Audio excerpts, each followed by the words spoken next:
जय हिंद दोस्तों, मेरा नाम महेंद्र सिंह पंवार है और आप सभी लोगों का स्वागत करता हूं डिफेंस मंत्रा के इस YouTube चैनल पर। दोस्तों, आज हम लोग डिस्कस करने वाले हैं climatic regions of the world और इसी के साथ साथ हम लोग डिस्कस करेंगे कि इन क्लाइमेटिक रीजन्स में कौन कौन से वेजिटेशन पाया जाता है, मतलब किस प्रकार के पेड़ पौधे पाए जाते हैं। अब हमें यह पता चल जाएगा कि कहां पर किस प्रकार का क्लाइमेट है और वहां पर किस प्रकार के पेड़ पौधे पाए जाते हैं, और उसी के साथ साथ उसे हम मैप पर लोकेट करने की भी कोशिश करेंगे कि वो कौन सी वर्ल्ड में कंट्रीज हैं जहां पर ये पर्टिकुलर क्लाइमेट और वेजिटेशन पाया जाता है। तो आज का जो हमारा टॉपिक होने वाला है वो होने वाला है वर्ल्ड का climatic regions as well as the vegetations found in the world. Point समझ में आ गया? अब आप लोगों को यह समझ में आ रहा होगा कि क्लाइमेट के बारे में हम पढ़ेंगे, तो सबसे पहले यह समझने की कोशिश करो कि क्लाइमेट होता क्या है। तो जब मैं क्लाइमेट वर्ड की बात करता हूं तो आप आसान भाषा में समझने की कोशिश करना कि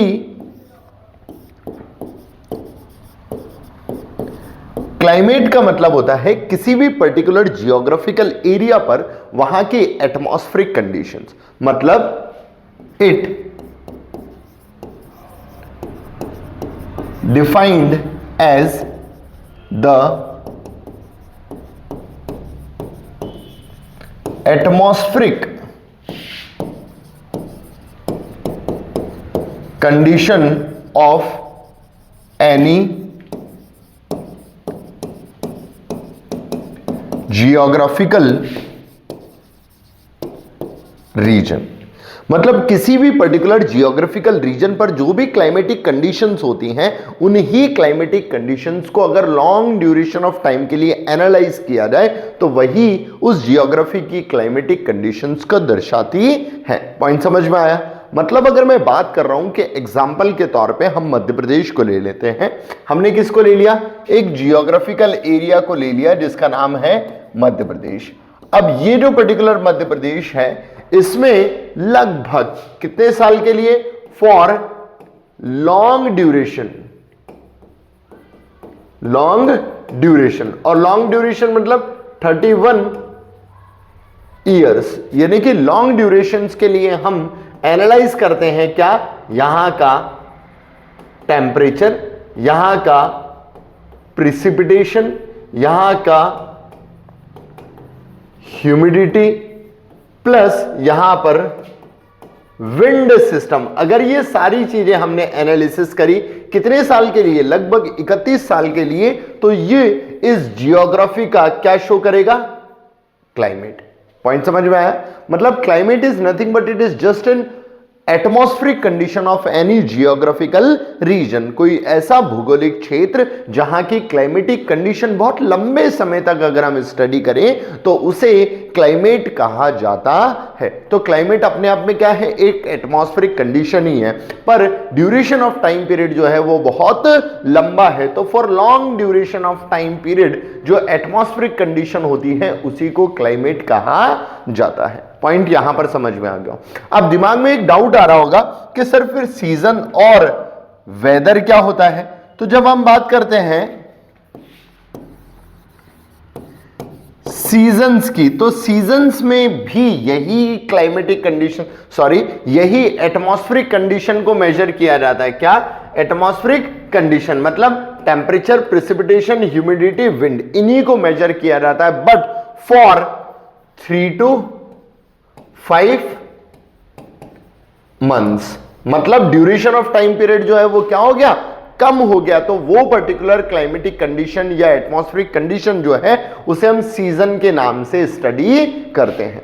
और अगर ये जो टाइम ड्यूरेशन है 3 to 4 मंथ से सिर्फ और सिर्फ कुछ आवर्स हो जाए या फिर डेज हो जाए या फिर एटलीस्ट वीक हो जाए, तो फिर हम उसे कंसिडर कर देंगे, मतलब तीनों हैं एक ही चीज। क्या है? क्लाइमेट, सीजन और वेदर तीनों एक ही चीज है। क्यों? क्योंकि ये एटमॉस्फेरिक कंडीशन को ही दर्शाती है या एटमॉस्फेरिक कंडीशन के मेजरमेंट को ही स्टडी करती हैं। बट एक में ड्यूरेशन बहुत ज्यादा है, एक में ड्यूरेशन इंटरमीडिएट है और एक में ड्यूरेशन बहुत कम है तो इसी पर्टिकुलर चीज को या इसी पर्टिकुलर एटमॉस्फेरिक कंडीशन को क्लाइमेट कहा जाता है अगर मेजरमेंट ड्यूरेशन बहुत लंबा है।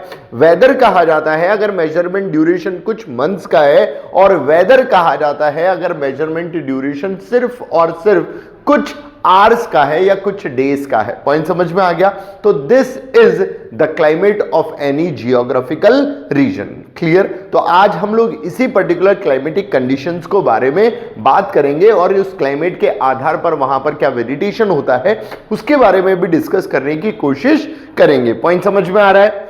तो यहां पर लिखा हुआ है क्लाइमेट ऑफ वर्ल्ड, तो ग्लोबल क्लाइमेट और ग्लोबल क्लाइमेटिक जोन्स को आज हम डिस्कस करने वाले हैं। अब क्लाइमेट के सामने जो पिक्चर डाली गई है वो आपको वेजिटेशन को भी दर्शा रही होगी और वहां पर पाए जाने वाले डेजर्ट एरिया को भी दर्शा रही होगी। क्यों? क्योंकि क्लाइमेटिक कंडीशन जो होती है वही गवर्न करती है कि कहां पर वेजिटेशन होगा और कहां पर डेजर्ट एरियाज होंगे, कहां पर हॉट एंड ह्यूमिड और रेनी सीजन होगा या रेनी क्लाइमेटिक कंडीशंस होगी, कहां पर hot but dry weather seasons होगा जिसकी वजह से डेजर्ट एरियाज का फॉर्मेशन होगा। तो these particular features directly depend upon the condition that found at that particular geographical area, यानी कि एटमॉस्फेरिक कंडीशन जिसे हम क्लाइमेट कह रहे हैं वही डिफाइन करता है कि वहां पर कैसा इन्वायरमेंट होगा।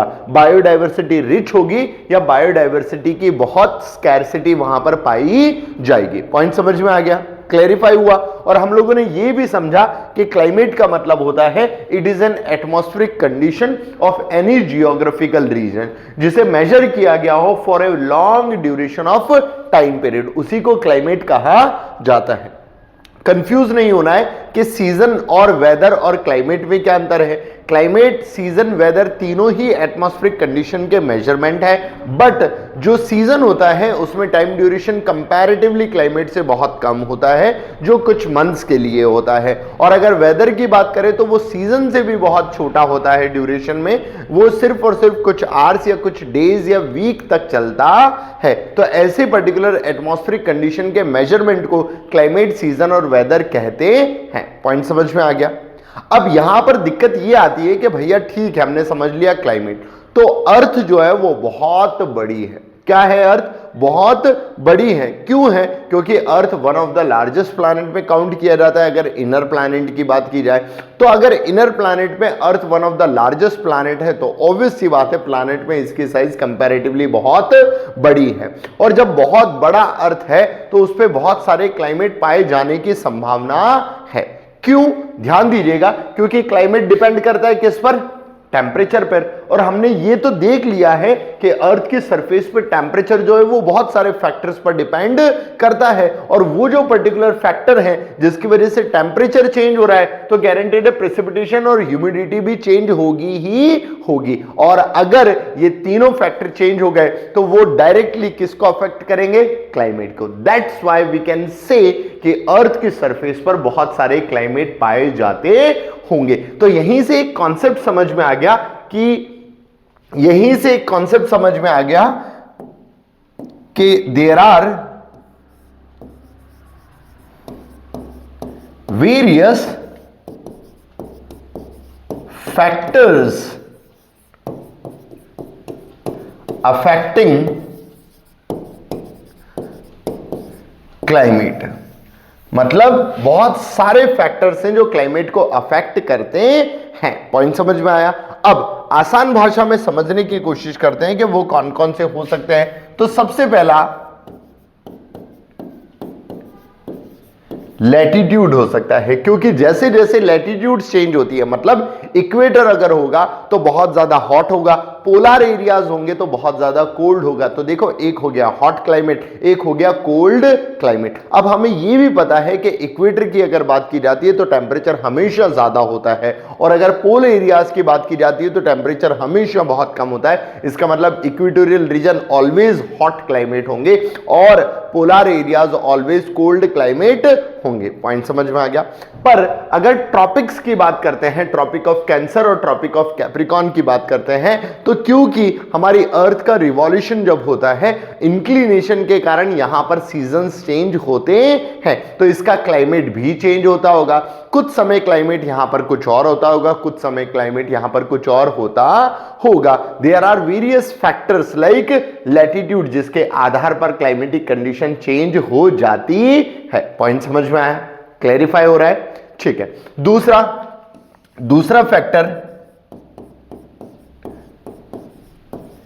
एल्टीट्यूड, मतलब एज हाइट इंक्रीजेस या हाइट डिक्रीजेस टेम्परेचर चेंज होता ही होता है, तो प्रेसिपिटेशन भी चेंज होता है, उसकी वजह से ह्यूमिडिटी भी चेंज हो जाती है। और अगर ये सारे फैक्टर्स चेंज हो रहे हैं तो गारंटेड है वहां पर क्लाइमेट भी चेंज होगा। मतलब polar climatic conditions north pole पे होती है, पर वैसी ही पोलर टाइप ऑफ कंडीशन जिसे हम अल्पाइन कंडीशन कहते हैं, वो माउंट एवरेस्ट या फिर हाईएस्ट लॉफ्टी माउंटेन्स पर भी पाई जाती है। जैसे आप लोगों ने सुना होगा कि ग्लेशियर जो है वो सिर्फ और सिर्फ नॉर्थ पोल और साउथ पोल और ग्रीनलैंड वगैरह पे मिलने चाहिए, पर आप लोगों को पता होगा कि जम्मू एंड कश्मीर जो हिमालय के अंदर बसता है, वहां पर भी one of the largest mountain glacier है जिसका नाम सियाचिन ग्लेशियर है। पॉइंट समझ में आ गया? तो यहां पर ग्लेशियर क्यों है? ये तो पोलर क्लाइमेट नहीं है, ये तो ट्रॉपिक ऑफ कैंसर के आसपास सब ट्रॉपिकल क्लाइमेट में है, फिर भी पोल्स पर जितनी आइस है वो यहां पर है। क्यों? क्योंकि एल्टीट्यूड बहुत ज्यादा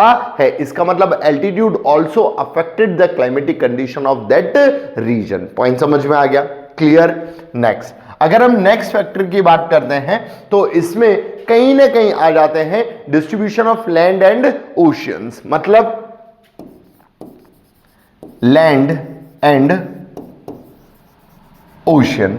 अगर सिर्फ लैंडमास है तो टेम्परेचर बहुत ज्यादा हार्श होगा, अगर सिर्फ ओशन है तो टेम्परेचर जो है वो हमेशा कांस्टेंट होगा, या फिर उसमें ड्यूरेनल और yearly range of temperature change जो है वो बहुत कम होगा। पर अगर लैंडमास है पर उसके आसपास ओशनिक बॉडीज बहुत ज्यादा है तो वहां पर हमेशा मॉडरेटिक इन्फ्लुएंस होगा। तो देखो लैंड एंड ओशन का डिस्ट्रीब्यूशन जो है वो भी अफेक्ट करता है क्या? Climatic condition. पॉइंट समझ में आ गया? अब इसी हिसाब से हम ये भी समझ सकते हैं क्या, डिस्टेंस फ्रॉम सी। क्यों? क्योंकि अगर समुद्र से दूर होगा तो समुद्र का जो मॉडरेटिंग इन्फ्लुएंस है वो नहीं लगेगा, और समुद्र के पास होगा तो समुद्र का मॉडरेटिंग इन्फ्लुएंस लगेगा। तो इस हिसाब से वहां की क्लाइमेटिक कंडीशन जो है अगर दूर है तो बहुत ज्यादा हार्श होगी, और अगर पास है तो बहुत ज्यादा मॉडरेट होगी। तो this is the factor which affecting the climate of that particular adjacent land area या एडजेसेंट कंट्री या एडजेसेंट कॉन्टिनेंट्स। पॉइंट समझ में आ गया? इसके अलावा अगर हम बात करते हैं बच्चों तो आ जाता है वहां का करंट्स। कौन सी करंट? Oceanic currents. अब ऑब्वियस सी बात है, अगर ओशन के कांटेक्ट में है तो उसका मॉडरेटिंग इन्फ्लुएंस लगना चाहिए, या जिसे हम ओशनिक इन्फ्लुएंस कहते हैं वो लगना चाहिए। पर अगर ये पॉइंट भी याद रखना पड़ेगा कि उस पर्टिकुलर ओशन में कौन सी करंट वहां पर फ्लो कर रही है। जैसे अगर गल्फ स्ट्रीम की बात करें तो वो गल्फ स्ट्रीम से टुवर्ड्स द ब्रिटिश आइलैंड की तरफ जाती है, तो वो अपना मॉडरेटिंग इन्फ्लुएंस लेके जाती है। That's why they are also considered as blanket to Europe. क्या कहा जाता है उन्हें? गल्फ स्ट्रीम्स को ब्लैंकेट ऑफ यूरोप। क्यों? क्योंकि पूरे के पूरे यूरोप में वो मॉडरेटिंग इन्फ्लुएंस देती है। आया पॉइंट समझ में? पर जैसे अगर हम अफ्रीका की बात करते हैं और अफ्रीका के वेस्टर्न पार्ट में करंट फ्लो करती है जिसका नाम है कनेरी करंट, वो कनेरी करंट जो है उस पर्टिकुलर अफ्रीका में वेस्टर्न डेजर्ट का फॉर्मेशन करती है, जो one of the largest desert of the world है जिसका नाम सहारा डेजर्ट है। पॉइंट समझ में आ रहा होगा? ऐसे ही साउथ अफ्रीका के वहां पर अग्लहास करंट फ्लो करती है जिसके कारण वहां पर भी डेजर्ट का फॉर्मेशन होता है। पॉइंट समझ में आ रहा है? तो ये जो पर्टिकुलर कंडीशंस फॉर्म्ड हो रही हैं, इन पर्टिकुलर कंडीशंस के कारण हम ये समझ सकते हैं कि वहां की क्लाइमेटिक कंडीशन चेंज हो जाती है। तो these are the factors that affecting the climatic conditions. Clear? आई बात समझ में? अब आसान भाषा में हम फैक्ट्स के थ्रू देख लेते हैं। देखिएगा ध्यान से कि बहुत सारे फैक्टर्स है जो क्लाइमेट को अफेक्ट करते हैं, जिसमें कुछ फैक्टर्स जो हम लोगों ने देखे वो है लैटिट्यूड, मतलब लैटिट्यूड चेंज होती है तो क्लाइमेटिक कंडीशन चेंज हो जाती है। दूसरा एल्टीट्यूड, ऑब्वियस सी बात है एल्टीट्यूड के चेंज होने पर भी क्लाइमेट चेंज होता है, जैसे हमने माउंटेन्स, कॉन्टिनेंट्स या प्लेन्स का एग्जांपल लिया था। कॉन्टिनेंटली अगर बहुत ज्यादा कॉन्टिनेंट ही कॉन्टिनेंट्स है तो भी क्लाइमेटिक कंडीशन हार्श हो जाएगी, और बहुत ज्यादा ओशन है तो क्लाइमेटिक कंडीशंस बहुत मॉडरेट या फिर कांस्टेंट जैसी हो जाएगी, जिसमें ड्यूरेनल रेंज और एनुअल रेंज जो होती है वो लगभग जीरो या उसके आसपास की हो जाती है। ओशनिक करंट्स हम लोगों ने डिस्कस किया कि अगर कोल्ड करंट होगी तो उसका कोल्डर इफेक्ट होगा, अगर वार्म करंट हुई तो उसका वार्मर इफेक्ट होगा, तो this is also considered age factor. इसके अलावा विंड्स, अगर हम बात करते हैं ईस्टर्लीज की तो वहां पर मॉइस्चर कंटेंट जो है वो बढ़ जाता है, क्योंकि ईस्टर्लीज जो होती है उसमें मॉइस्चर कैरिंग कैपेसिटी ज्यादा होती है। अगर हम बात करते हैं वेस्टर्लीज की तो उनमें मॉइस्चर कैरिंग कैपेसिटी कम होती है, तो wind also affect the climatic condition. इसके अलावा प्लेन्स, प्लेट्यूज और टोपोग्राफी की अगर हम बात करें तो ऑब्वियस सी बात है जब माउंटेन्स की बात की जाती है तो वहां पर क्लाइमेटिक कंडीशन कंपैरेटिवली अलग होती है, पर प्लेन एरियाज जो होते हैं वहां पर क्लाइमेटिक कंडीशन एक्सट्रीम हो जाती है। वाई सो? क्यों? क्योंकि दे आर ओपन स्पेसेस जहां पर हीट बहुत जल्दी एब्जॉर्ब भी होती है और बहुत जल्दी रेडिएट भी हो जाती है। पॉइंट समझ में आ रहा है? इसके अलावा नेचुरल वेरिएशन, ऑब्वियस सी बात है कि जहां पर वेरिएशन ज्यादा होगा वहां पर ह्यूमिडिटी ज्यादा ही होगी और प्रेसिपिटेशन होने की संभावना भी ज्यादा ही है। क्यों? क्योंकि नेचुरल वेजिटेटिव एरिया जो होते हैं वो सेल्फ कह सकते हैं कि सेल्फ क्लाउड फॉर्मेशन करते हैं, जिसके कारण वहां पर रेनफॉल जो है वो बहुत ज्यादा होती है। जैसे अगर अमेज़न की बात कर ली जाए, कॉन्गो की बात कर ली जाए तो वो इसका एक एग्जांपल बन जाएगा। स्लोप, शेल्टर एस्पेक्ट्स, रिलीफ और टोपोग्राफी जैसा ही मिल रहा है। एल नीनो और ला नीनो जो है ये अपने आप में एक वेदर डिस्टर्बिंग फिनोमिनाज होते हैं जो हर 7 साल या 8 साल या 2 साल से 5 साल के गैप में ऑकर होता हुआ नजर आता है, जिसकी वजह से क्लाइमेटिक कंडीशन जो है वो अफेक्ट होती है। और one of the most important and the last point is human influence, जो हमेशा क्लाइमेट को अफेक्ट करता है और नेगेटिवली ही अफेक्ट करता है, जिसका एग्जाम्पल आप सभी लोगों के सामने है, और दिल्ली जिसका एक लाइव जीता जागता एग्जाम्पल भी है। तो पॉइंट समझ में आ रहा होगा बच्चे कि क्लाइमेट ये होता है जहां पर एटमॉस्फेरिक कंडीशन बहुत लंबे समय तक मेजर की जाए, और ये बहुत सारे फैक्टर्स पर डिपेंड करता है, और earth one of the largest planet होने के कारण ये फैक्टर अर्थ पर चेंज होते हैं तो क्लाइमेटिक कंडीशंस भी चेंज हो जाती है। पॉइंट समझ में आ गया? क्लियर? That's it. अब हम लोग बात कर चुके हैं कि अर्थ की सरफेस जो होती है उस पर बहुत सारे हीट जोन्स का फॉर्मेशन होता है। लैटिट्यूड्स और लॉन्गिट्यूड्स पर हमने पढ़ा था, तो ये अपने आप में उस चीज को शो करने की कोशिश कर रहा है कि अर्थ पर बहुत सारे क्लाइमेटिक कंडीशंस पाए जाने की संभावना क्यों है। क्योंकि अर्थ पर सोर्स ऑफ एनर्जी जो है, जिसे हम सोर्स ऑफ हीट और लाइट भी कहते हैं, वो कौन है? सन। और सन से आने वाले सोलर रेडिएशन जो है वो कभी यहां परपेंडिकुलर बनाते हैं, कभी यहां पर परपेंडिकुलर बनाते हैं और कभी यहां पर परपेंडिकुलर बनाते हैं। मतलब टेम्परेचर कभी यहां पर हाई हो सकता है या फिर टेम्परेचर कभी यहां पर हाई हो सकता है, जिसके कारण अर्थ के डिफरेंट एरियाज पर टेम्परेचर चेंज हो जाता है, तो प्रेसिपिटेशन भी चेंज होगा, तो विंड भी चेंज होगी, तो गारंटेड है क्लाइमेटिक कंडीशंस भी चेंज होती नजर आती है। पॉइंट समझ में आया? दूसरा, अर्थ जो है वो कैसा है? स्फेरिकल शेप है। ये देखिए कैसा है? Spherical shape. अब स्फेरिकल शेप होने के कारण हर जगह पर इंसोलेशन रिसीव जो होते हैं वो डिफरेंटली होते हैं, इवनली नहीं होते हैं। क्यों? क्योंकि जहां पर एंगल ऑफ इंसिडेंस 90 डिग्री है वहां पर इंसोलेशन एब्जॉर्ब जो है वो मैक्सिमम, जहां पर एंगल ऑफ इंसिडेंस 0 डिग्री है वहां पर इंसोलेशन एब्जॉर्ब जो हो रहे हैं वो क्या हो रहे हैं? मिनिमम। इस वजह से यहां पर टेम्परेचर कम, तो क्लाइमेट कैसा हो जाएगा? Extreme cold. यहां पर टेम्परेचर जो है वो ज्यादा, तो क्लाइमेट कैसा हो जाएगा? Extreme hot. पॉइंट समझ में आया? तो देखो, due to the shape of this particular earth and due to कह सकते हैं कि the insolation received by the surface of the earth, इस कारण से अर्थ के सरफेस पे बहुत सारी क्लाइमेटिक कंडीशन पाई जाती है। और इसी सोलर रेडिएशन से इंसुलेशन के हिसाब से अर्थ को 3 डिफरेंट हीट जोन्स में डिवाइड किया जाता है। क्या? अर्थ को 3 डिफरेंट हीट जोन्स में डिवाइड किया जाता है। एक होता है इक्वेटर और ट्रॉपिक्स के बीच में, इक्वेटर और ट्रॉपिक्स के बीच में, जिसे टॉरिड जोन कहा जाता है, टॉरिड जोन कहा जाता है, या फिर जोन ऑफ मैक्सिमम हीट कहा जाता है, मैक्सिमम हीट कहा जाता है। Why so? क्योंकि this region receive solar radiation, क्या?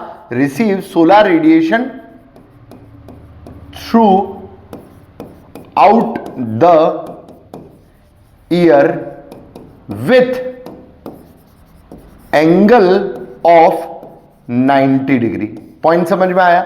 यहां पर इंसुलेशन जो होता है वो साल भर होता है और एंगल जो होता है वो 90 डिग्री ही होता है। इस वजह से इसे जोन ऑफ मैक्सिमम हीट कहते हैं या टॉरिड जोन भी कहा जाता है। पर इसके ऊपर वाला एरिया जो होता है अप टू, कहां तक?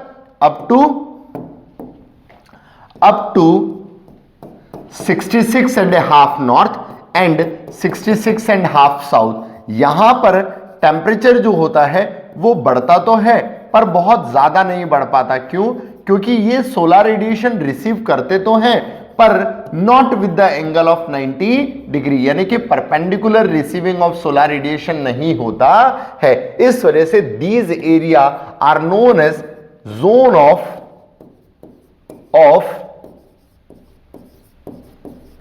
Moderate heat. क्या कहा जाता है? Zone of moderate heat. आया पॉइंट समझ में? इसे जोन ऑफ मॉडरेट हीट कहा जाता है।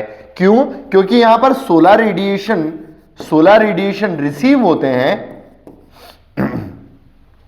Receive through out the year but with angle less than 90 degree. Point समझ में आया? यानी कि एंगल क्या होता है? एंगल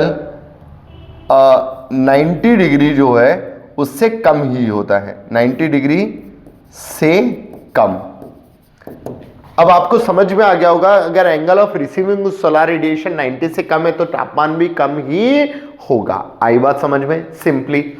और ये जो एरियाज होते हैं जिन्हें पोलर जोन्स कहा जा रहा है, क्या कहा जा रहा है? पोलर जोन कहा जा रहा है। यहां पर सन जो है, सन मिनिमम इंसुलेशन पहुंचते हैं, यहां पर मिनिमम इंसुलेशन पहुंचते हैं सन के। और कई बार तो यहां पर 6 मंथ्स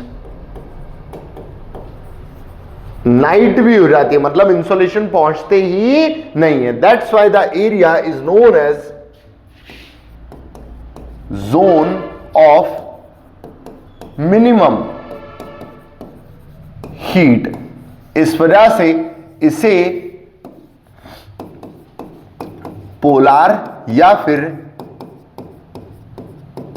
फ्रिजिड जोन भी कहा जाता है। क्या कहा जाता है? पोलर या फ्रिजिड जोन भी कहा जाता है। तो आसान भाषा में बच्चों ये समझिए कि अर्थ के शेप के कारण और angle of incidence of solar radiation के कारण अर्थ के सरफेस पर डिफरेंट क्लाइमेटिक कंडीशंस पाई जाने की संभावना है। पॉइंट समझ में आ गया?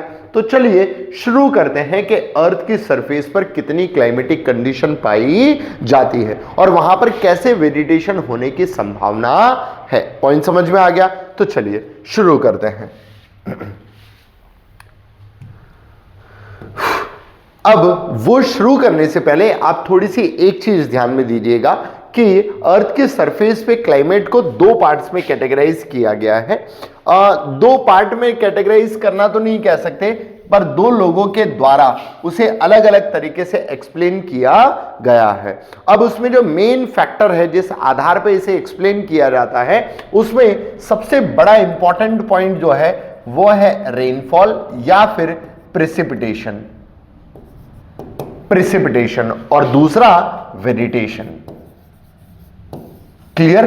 प्रेसिपिटेशन और वेजिटेशन। आई बात समझ में? ये दो ऐसे फैक्टर हैं जिसके आधार पर मोस्टली क्लाइमेट को एक्सप्लेन करने की कोशिश की जाती है। इसके अलावा जो एक फैक्टर और है वो है टेम्परेचर। आई बात समझ में?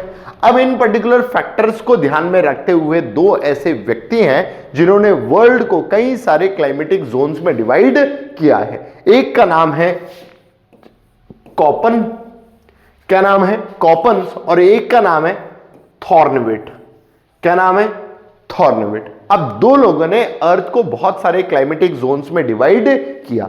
क्योंकि क्लाइमेटिक जोन्स बहुत ज्यादा थे तो इन्होंने उसको आसान करने के लिए वहां पर कुछ लेटर्स जो हैं वो डिनोट किए, जैसे ए बी सी डी। और उन A B C D alphabets जो हैं उनको अपने टर्म्स में अपने क्लाइमेटिक कंडीशन या अपनी क्लाइमेटिक स्टडी के आधार पर एक्सप्लेन भी किया कि यहां पर कौन सा क्लाइमेट पाया जाता है और उसकी कैरेक्टरिस्टिक फीचर्स क्या होती है। तो ये एग्जाम पॉइंट ऑफ व्यू से बहुत ज्यादा इंपॉर्टेंट है और आप लोगों को याद भी रखना है, क्योंकि कई बार ये एग्जाम में पूछ लिया जाता है कि according to the Koppen's climatic classification the letter A defines. तो वो क्या डिफाइन करता है वो हमें बताना पड़ेगा। पॉइंट समझ में आ रहा है? तो आसान करने के लिए हम उसे देखने की कोशिश करते हैं। देखिए, according to the Koppen's classification annual averages of temperature and precipitation. Point समझ में आ गया?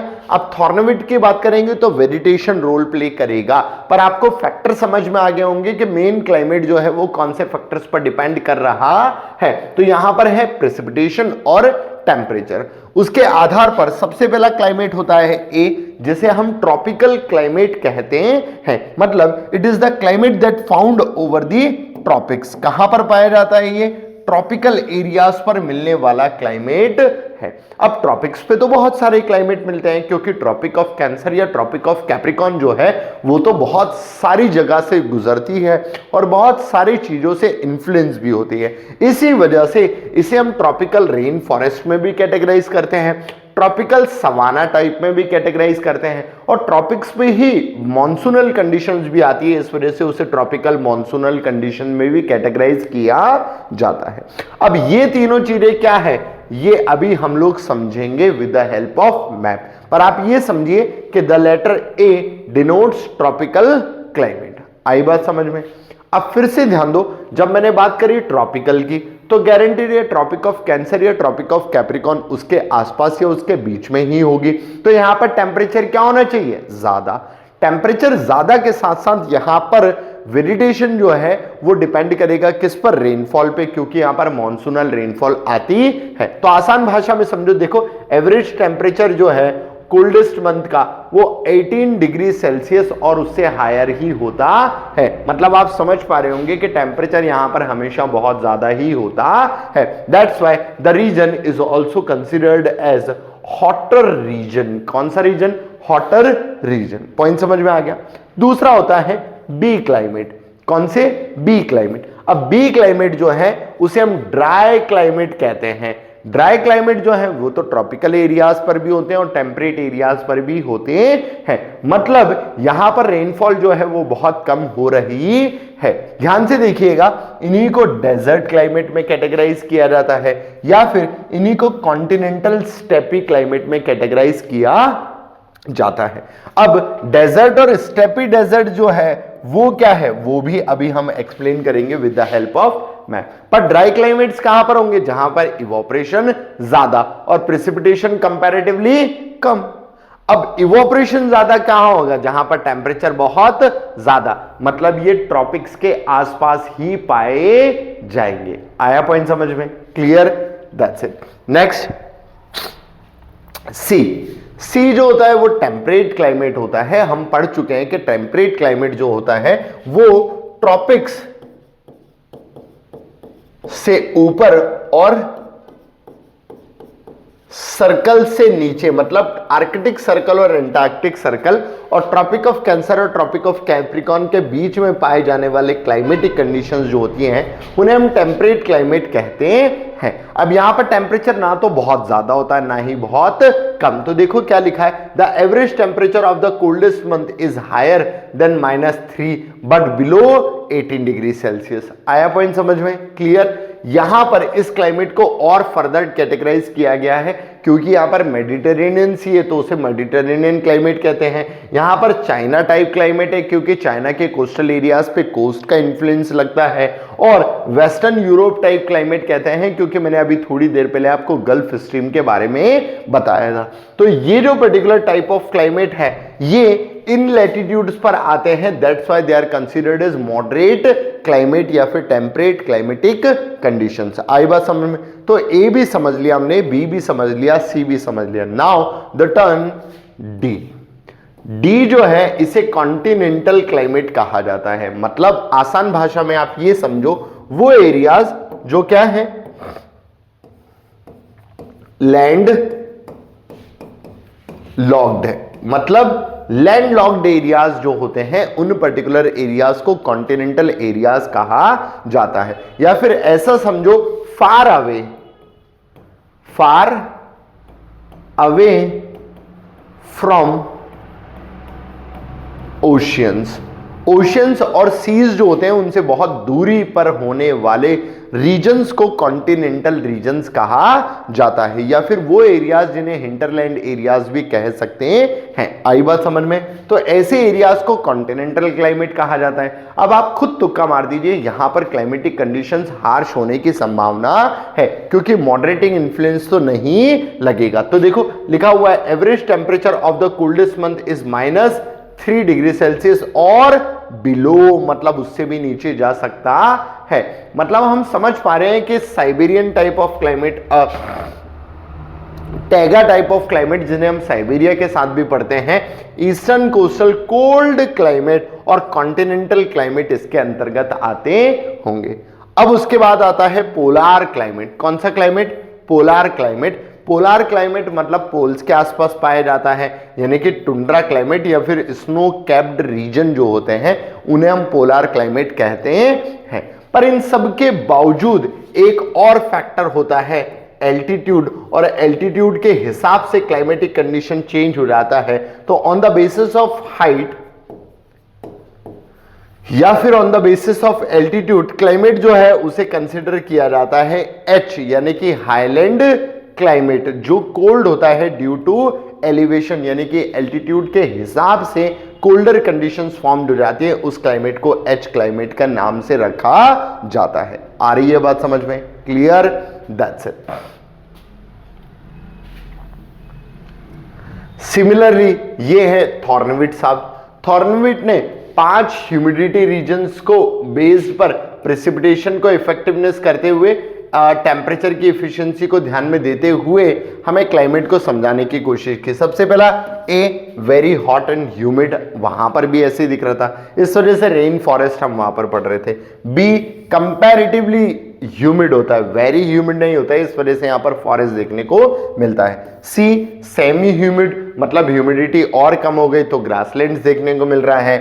डी, ड्राई, सेमी ड्राई, मतलब स्टेपी टाइप का क्लाइमेटिक कंडीशंस देखने को मिल रही है। And the last one is E, जो बहुत ज्यादा ड्राई है जिसकी वजह से डेजर्ट फॉर्मेशन हो रहा है। तो ये लेटर्स और उनको अगर आप कंपेयर करोगे तो वैसा ही देखने को मिलेगा। ध्यान से देखिएगा, यहां पर ए जो है वो रेन फॉरेस्ट है, बी जो है वो फॉरेस्ट है, सी जो है वो ग्रासलैंड्स है, डी जो है वो सेमी एरिड यानी कि स्टेपीज है, और ई जो है वो डेजर्ट है। अब अगर हम इधर की बात करते हैं तो ए जो है वो देखो रेन फॉरेस्ट है। क्या है ए?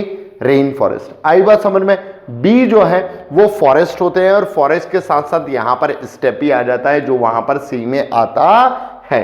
फिर से ध्यान दीजिएगा, जब सी की बात करते हैं तो यहां पर मेडिटेरेनियन टाइप ऑफ क्लाइमेट होता है जो अपने आप में स्टेपी टाइप ऑफ क्लाइमेट या ग्रासलैंड टाइप ऑफ क्लाइमेट्स या फिर कॉन्टिनेंटल इन्फ्लुएंस के कारण कई अलग पार्ट में डिवाइड किया जाता है। तो ये चीजें और थॉर्नविट के द्वारा दी गई चीजें, कॉपन्स के द्वारा दी गई चीजें वो लगभग सिमिलैरिटी ही है, पर दोनों ने अपने अपने हिसाब से वर्ल्ड के क्लाइमेट को डिफाइन करने की कोशिश की है। पॉइंट समझ में आ गया? तो अब इस चीज को साइड में हटाते हुए आसान भाषा में वर्ल्ड के क्लाइमेट को समझने की कोशिश करते हैं, जो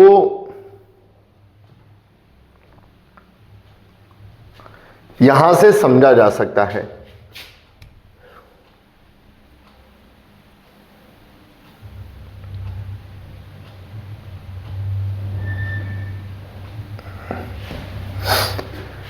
ठीक है, ये है वर्ल्ड मैप।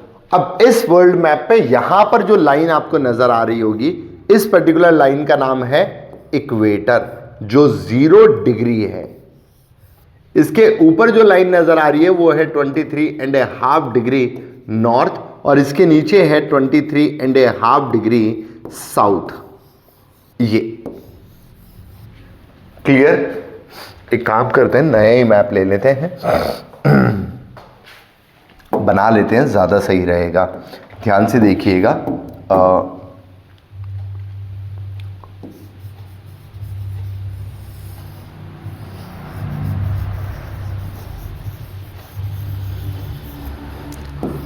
थोड़ा सा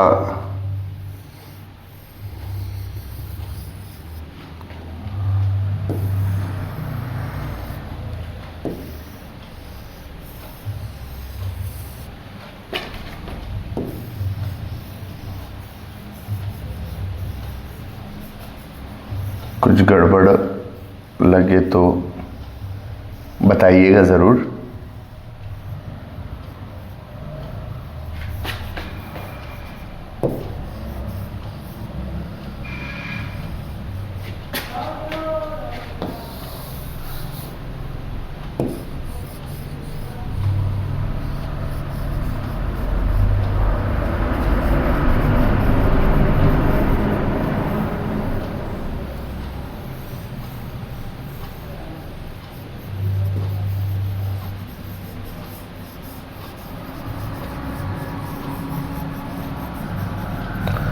ये एशिया और ये है वर्ल्ड मैप, लगभग कुछ ऐसा देखने को मिलता है। अब ध्यान से देखिएगा बेटा, ये वाली जो लाइन है इसे हम कहते हैं इक्वेटर। क्या कहते हैं? इक्वेटर। 0 degree equator. सिर्फ 0 डिग्री इक्वेटर को आप ध्यान से देखिए। यहां पर टेम्परेचर हमेशा क्या होता है? बहुत ज्यादा। अगर यहां पर टेम्परेचर हमेशा बहुत ज्यादा होगा तो टेम्परेचर ज्यादा होने की वजह से ये कैसा हो जाएगा? हॉट। पर जहां पर टेम्परेचर बहुत ज्यादा होता है, आप लोगों को पता होगा, वहां पर इवोपरेशन भी बहुत ज्यादा होगा। क्या बहुत ज्यादा होगा? इवोपरेशन। तो इवोपरेशन बहुत ज्यादा होने के कारण ये कैसा हो जाएगा? ह्यूमिड। और जहां इवोपरेशन बहुत ज्यादा हो जाएगा वहां पर क्लाउड्स बहुत ज्यादा, और क्लाउड्स बहुत ज्यादा होने की वजह से यहां पर हैवी रेनफॉल। तो देखो ये कैसा क्लाइमेट हो गया? Hot, humid and rainy type of climatic reason. अब ये कंडीशंस कहां कहां देखने को मिल रही है? ये देखो, अफ्रीका के कॉन्गो, साउथ अमेरिका के ब्राजील, और साउथ ईस्ट एशिया के इंडोनेशिया, मलेशिया। ये पर्टिकुलर एरियाज जो हैं इस क्लाइमेटिक कंडीशंस में आ जाएंगे। फिर से ध्यान दो, very hot and very humid, due to which बहुत ज्यादा रेनफॉल। दैट्स वाई यहां पर जो वेजिटेशन होगा वो कैसा होगा? Rain forest. और ये जो पर्टिकुलर रेन फॉरेस्ट है, इन रेन फॉरेस्ट को एक नाम दे दिया जाता है, दैट इज सेल्वास, जिन्हें लंग्स ऑफ वर्ल्ड भी कहते हैं। क्या कहते हैं? Lungs of world. आया पॉइंट समझ में? Clear. Equator very hot, very humid and बहुत ज्यादा rainy, that's why the area is covered with rain forest, और उन रेन फॉरेस्ट को एक नाम दिया गया सेल्वास, जिन्हें लंग्स ऑफ वर्ल्ड भी कहा जाता है। पॉइंट समझ में आया? अब एक और चीज, ये जो पर्टिकुलर फॉरेस्ट है, इन फॉरेस्ट की कैरेक्टरिस्टिक फीचर्स, फॉरेस्ट के कैरेक्टरिस्टिक फीचर्स कि फॉरेस्ट कैसा होगा? टॉल। फॉरेस्ट कैसा होगा? डेंस। फॉरेस्ट कैसा होगा? एवरग्रीन। फॉरेस्ट कैसा होगा? Broad leaves. आया पॉइंट समझ में? तो ये फॉरेस्ट के कैरेक्टरिस्टिक फीचर्स हो गए। इसके साथ साथ this particular forest covered with hardwood tree. Hardwood tree क्यों? क्योंकि उसको हाइट गेन करना है, और हाइट गेन करना है तो उसके मेन स्टेम जो होगी वो बहुत ज्यादा हार्ड होगी, तभी वो खड़ी रह पाएगी। अगर वो लचीली होगी तो गारंटेड है वो टूट जाएगी। That's why this particular forest is also considered as ex broker forest. मतलब यहां पर कुलाड़ी भी टूट जाती है, इतनी ज्यादा हार्ड लकड़ी इस वेजिटेशन या इस पर्टिकुलर फॉरेस्ट एरिया में पाई जाती है। आई बात समझ में? क्लैरिफाई हो रहा है? ठीक है। तो this is the climatic reason, जिसको हम इक्वेटोरियल क्लाइमेट कहते हैं। क्या कहते हैं? Equatorial climate. आइए बात समझ में? क्लियर। अब देखिएगा,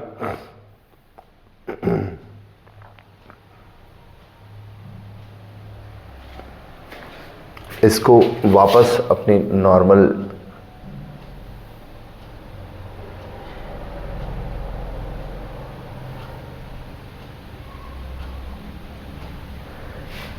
ये देखो, सबसे पहला हॉट वेट इक्वेटोरियल क्लाइमेट आ गया होगा समझ में। Found in the lowland areas of Amazon, Congo, Malaysia या फिर East Indies, that is East Asia. Point समझ में आ गया? इन पर्टिकुलर रीजन्स में पाया जाता है। शो भी किया गया है, ये देखो ब्राजील वाला रीजन, ये रहा कॉन्गो वाला रीजन, और ये रहा ईस्ट इंडीज वाला एरिया। यहां पर टेम्परेचर बहुत ज्यादा, टेम्परेचर ज्यादा होने के कारण ये हॉट हो गया, इवोपरेशन बहुत ज्यादा होने के कारण ये ह्यूमिड हो गया, और रेनफॉल हो गया। और इन फैक्टर्स के कारण यहां पर फॉरेस्ट कैसे हो गए? Rain forest. आया पॉइंट समझ में? ध्यान से देखिएगा, यही चीज आपको देखने को मिलेगी। देखो क्लाइमेटिक कंडीशन कैसी होती है, क्लाइमेटिक कंडीशन और लोकेशन बताने की कोशिश की। 5 से 10 डिग्री नॉर्थ और साउथ मतलब अराउंड इक्वेटर पाया जाएगा। Great uniformity of temperature through out the year, और टेम्परेचर क्या है? बहुत ज्यादा। ये देखो टेम्परेचर जो है वो वेरी हॉट। नो विंटर यानी कि समर ही समर है। आया पॉइंट समझ में? क्लाउडीनेस बहुत ज्यादा है, मैं आपको बता चुका हूं। हेवी प्रिसिपिटेशन बहुत ज्यादा, और मॉडरेट डेली टेम्परेचर मतलब डेली टेम्परेचर, क्योंकि प्रिसिपिटेशन हो रहा है तो टेम्परेचर ऐसा नहीं होगा कि बहुत ज्यादा फील होगा, टेम्परेचर उसे मॉडरेट कर देगी। ओवरऑल चीज समझ में आई जो मैंने आप लोगों को बताई। बट इसके हिसाब से यहां पर वेजिटेशन कैसा होना चाहिए? देखो एवर ग्रीन ट्रीज, कैसे ट्रीज होंगे? Evergreen trees. आया पॉइंट समझ में? अब एवरग्रीन होने के साथ साथ ये ट्रीज जो होते हैं वो कैसे होते हैं? हार्ड वुड ट्रीज होते हैं। आया पॉइंट समझ में? तो this is the equatorial climatic condition, और उसके हिसाब से वो किन एरियाज में पाई जाती है और वहां पर वेजिटेशन कैसा होगा ये मैंने आपको एक्सप्लेन कर दिया। आया पॉइंट समझ में? क्लियर? डन? That's it. अब थोड़ा और ऊपर चलते हैं। मतलब जब हमने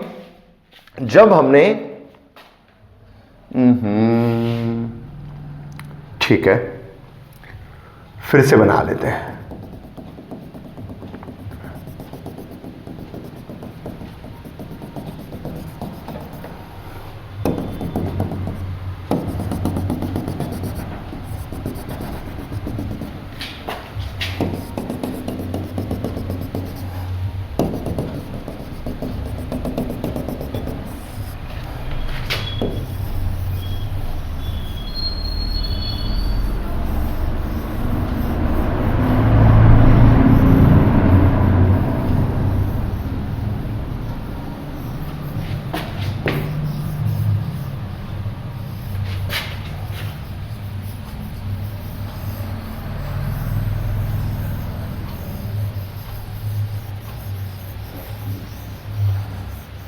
ये ऐसा कुछ है। अब इस पर्टिकुलर केस में हमने ये तो देख लिया कि ये था इक्वेटोरियल रीजन। इक्वेटोरियल रीजन जो है उसकी क्लाइमेटिक कंडीशंस भी हमने समझ ली। ये वाला जो पर्टिकुलर पार्ट है, इस पार्ट को कहा जाता है ट्रॉपिकल एरिया। ये रहा 23.5 डिग्री नॉर्थ, और इसी के जस्ट नीचे अगर हम बात करते हैं तो ये रहा 23.5 डिग्री साउथ। ये रहा 23.5 degree south, tropic of Capricorn और ट्रॉपिक ऑफ कैंसर। ध्यान से देखना बच्चों, जब हम इस बीच वाले पोर्शन की बात करते हैं तो ये होता है टॉरॉइड जोन, पर इसमें एक नया फैक्टर और आ जाता है। उस फैक्टर को कहते हैं विंड, जो ईस्ट से वेस्ट की तरफ ब्लो करती है। उसकी मूविंग डायरेक्शन कौन सी होती है? East to west. कौन सी डायरेक्शन होती है? East to west. ये देखिए ध्यान से, ईस्ट टू वेस्ट, ये ऐसा। इस वजह से ईस्टर्न एरियाज जो होते हैं, कौन से areas? Eastern areas receive more rainfall, but western areas जो होते हैं वो रिसीव करते हैं less rainfall. That's why eastern side जो होती है यहां पर हमेशा क्या पाया जाता है? वेजिटेशन। बट वेस्टर्न साइड जो होती है वहां पर क्या मिलता है? डेजर्ट। आया पॉइंट समझ में? क्लैरिफाई हुआ? आया पॉइंट समझ में? Eastern side vegetation, western side desert. ये देखो, eastern side vegetation, western side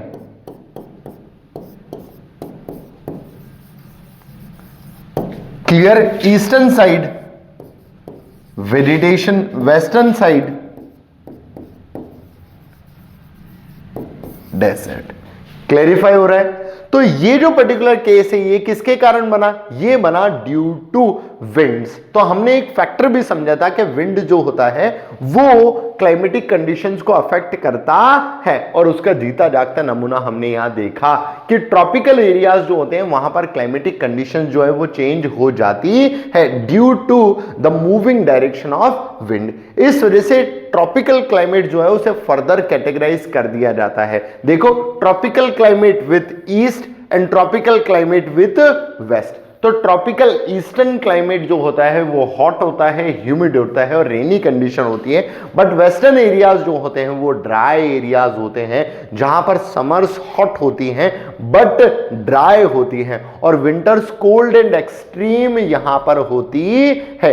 ऐसे पर्टिकुलर केस में क्लाइमेटिक एक्सट्रीमिटीज पाई जाती है। आया पॉइंट समझ में? क्लियर? डन? अब फिर से ध्यान दो, ये तो बात हो गई ट्रॉपिक ऑफ कैंसर की, और ये था हमारा इक्वेटर की। इसके बीच वाला जो क्लाइमेट कंडीशंस होता है, उस बीच वाले क्लाइमेटिक कंडीशंस जिसे हम ट्रॉपिकल क्लाइमेट ही कहते हैं, वो जो क्लाइमेट होता है is characterized with a new climate जिसे सवाना कहा जाता है। क्या कहा जाता है? सवाना। सवाना ना तो ट्रॉपिक ऑफ कैंसर पे होता है ना इक्वेटर पे होता है, इसके बीच में पाए जाने वाली क्लाइमेटिक कंडीशन सवाना कहलाती है। मतलब समझने की कोशिश करो, सवाना वो क्लाइमेट होता है जो ना तो बहुत ज्यादा हॉट होता है ना बहुत ज्यादा कोल्ड होता है। मतलब ना तो एक्सट्रीम ड्राई कंडीशन होती है ना एक्सट्रीम फ्लडी कंडीशन होती है। दैट्स वाई यहां पर वेजिटेशन जो होता है वो small tree but long grasses. आया पॉइंट समझ में? लॉन्ग ग्रासेस, और इन ग्रासेस को कहा जाता है ट्रॉपिकल ग्रास। क्लियर? अब ये एग्जाम में बहुत बार पूछ लिया जाता है बेटा कि कहां पर किस प्रकार के ट्रॉपिकल ग्रास पाई जाती है। तो ट्रॉपिक्स में पाए जाने वाली ग्रासेस मुख्यतः दो हैं। देखो, लानोस, कंपोज। ये जो कंपोज है ये ब्राजीलियन रीजन्स के अपर पार्ट्स यानी कि यहां पर पाई जाती है। ये जो पर्टिकुलर रीजन्स में पाए जाने वाली घास है वो लानोज और कंपोज है। आया पॉइंट समझ में? और ये ट्रॉपिकल ग्रासेस ही होती है। इसी के साथ साथ इस अफ्रीका में इसे सवाना के नाम से जाना जाता है और साउथ अफ्रीका में रीजन्स में इसे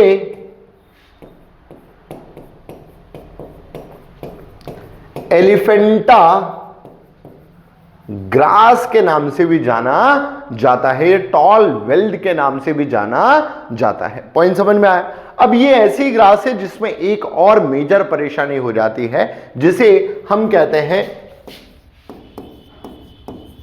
फॉरेस्ट फायर। तो the problem of forest fire mainly occur in these particular grasses. तो हमने ये समझा कि एक इक्वेटोरियल क्लाइमेट होता है, एक होता है सवाना क्लाइमेट। अब सवाना क्लाइमेट की लोकेशन जो है वो ट्रॉपिक ऑफ कैंसर से नीचे है बट इक्वेटर से ऊपर, यानी कि लगभग 12 से 17 डिग्री के बीच में पाए जाने वाले क्लाइमेटिक कंडीशन सवाना होती है, जहां पर ट्रीज जो होते हैं वो शॉर्ट होती है पर ग्रासेस लॉन्ग होती है, और ग्रासेस जो होती हैं वो एलिफेंटा ग्रासेस या लानोज और कंपोज के नाम से जानी जाती है। और इन ग्रासेस में एक मेजर परेशानी आती है, दैट इज परेशानी ऑफ फॉरेस्ट फायर। आई बात समझ में? क्लियर? डन। अब ट्रॉपिकल क्लाइमेट की बात करें तो ट्रॉपिकल क्लाइमेट ईस्ट और ट्रॉपिकल क्लाइमेट वेस्ट में डिवाइड आउट होता है। ईस्टर्न रीजन जो होता है वहां पर रेनफॉल अच्छी, बट वेस्टर्न रीजन की अगर हम बात करें तो वो डेजर्ट में कन्वर्ट हो जाता है क्योंकि वहां पर रेनफॉल जो होती है वो कम होती है। पॉइंट समझ में आ रहा है? क्लियर? इसी वजह से बच्चों इसे ईस्टर्न और इसे वेस्टर्न में डिवाइड कर दिया। बट हम सेंटर की अगर बात करें तो ये देखो, हमने ईस्ट और वेस्ट तो देख लिया, पर अगर हम सेंटर की बात करें तो centre climate is known as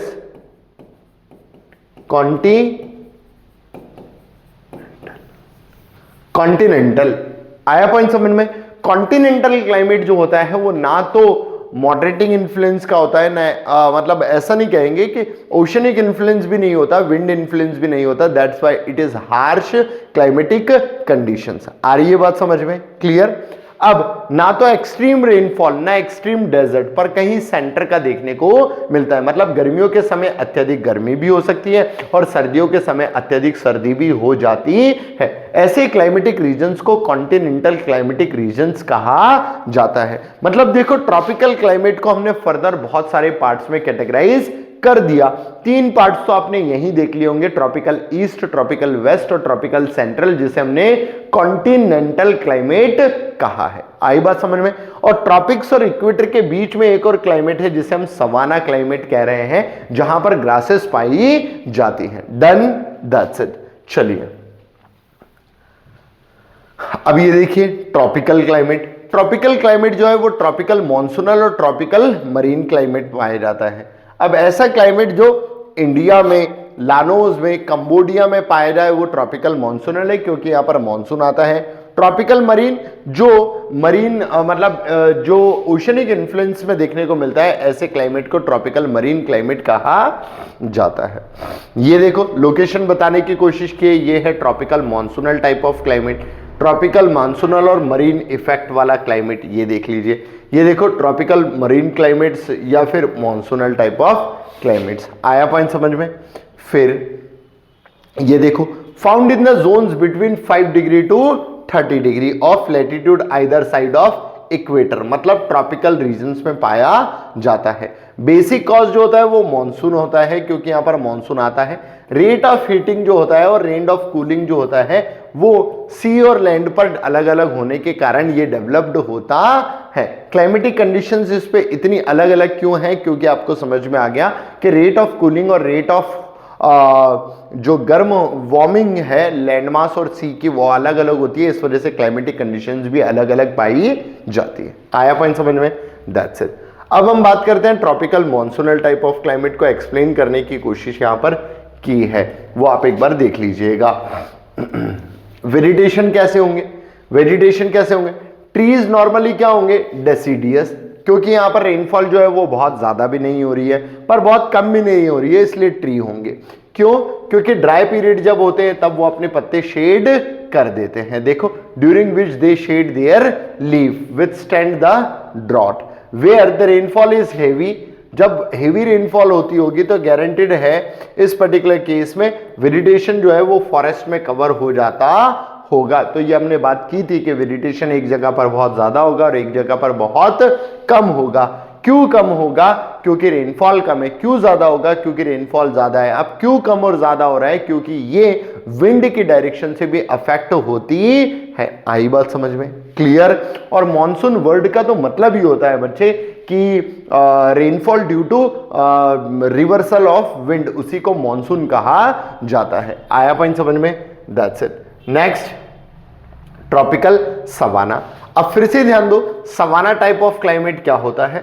savanna type of climate जो है वो एक ट्रांजिशन टाइप ऑफ क्लाइमेट होता है between the equatorial forest and the trade wind hot deserts. मतलब ट्रॉपिकल और इक्वेटोरियल रीजन के बीच का जो क्लाइमेट होता है, ट्रांजिशन क्लाइमेट, उसे सवाना क्लाइमेट कहा जाता है। It confined within the tropics, tropics पे ही होता है, ट्रॉपिक्स के बीच में ही होता है और मोस्टली डेवलप्ड होता है सूडान वाले रीजन्स में जो साउथ अफ्रीका में है, या सवाना वाले रीजन से, जहां से इसको क्लाइमेट सवाना और सूडान टाइप ऑफ क्लाइमेट नाम दिया गया है। देखो लिखा हुआ है hence it's name the Sudan type of climate. आया पॉइंट समझ में? अब कैरेक्टरिस्टिक फीचर्स क्या है वो भी समझ लेते हैं। ठीक है, ये देखो बताने की कोशिश की, ये देखो लानोस, कंपोज। आया पॉइंट समझ में? ये रहा सूडान, ये रहा सवाना। आया पॉइंट समझ में?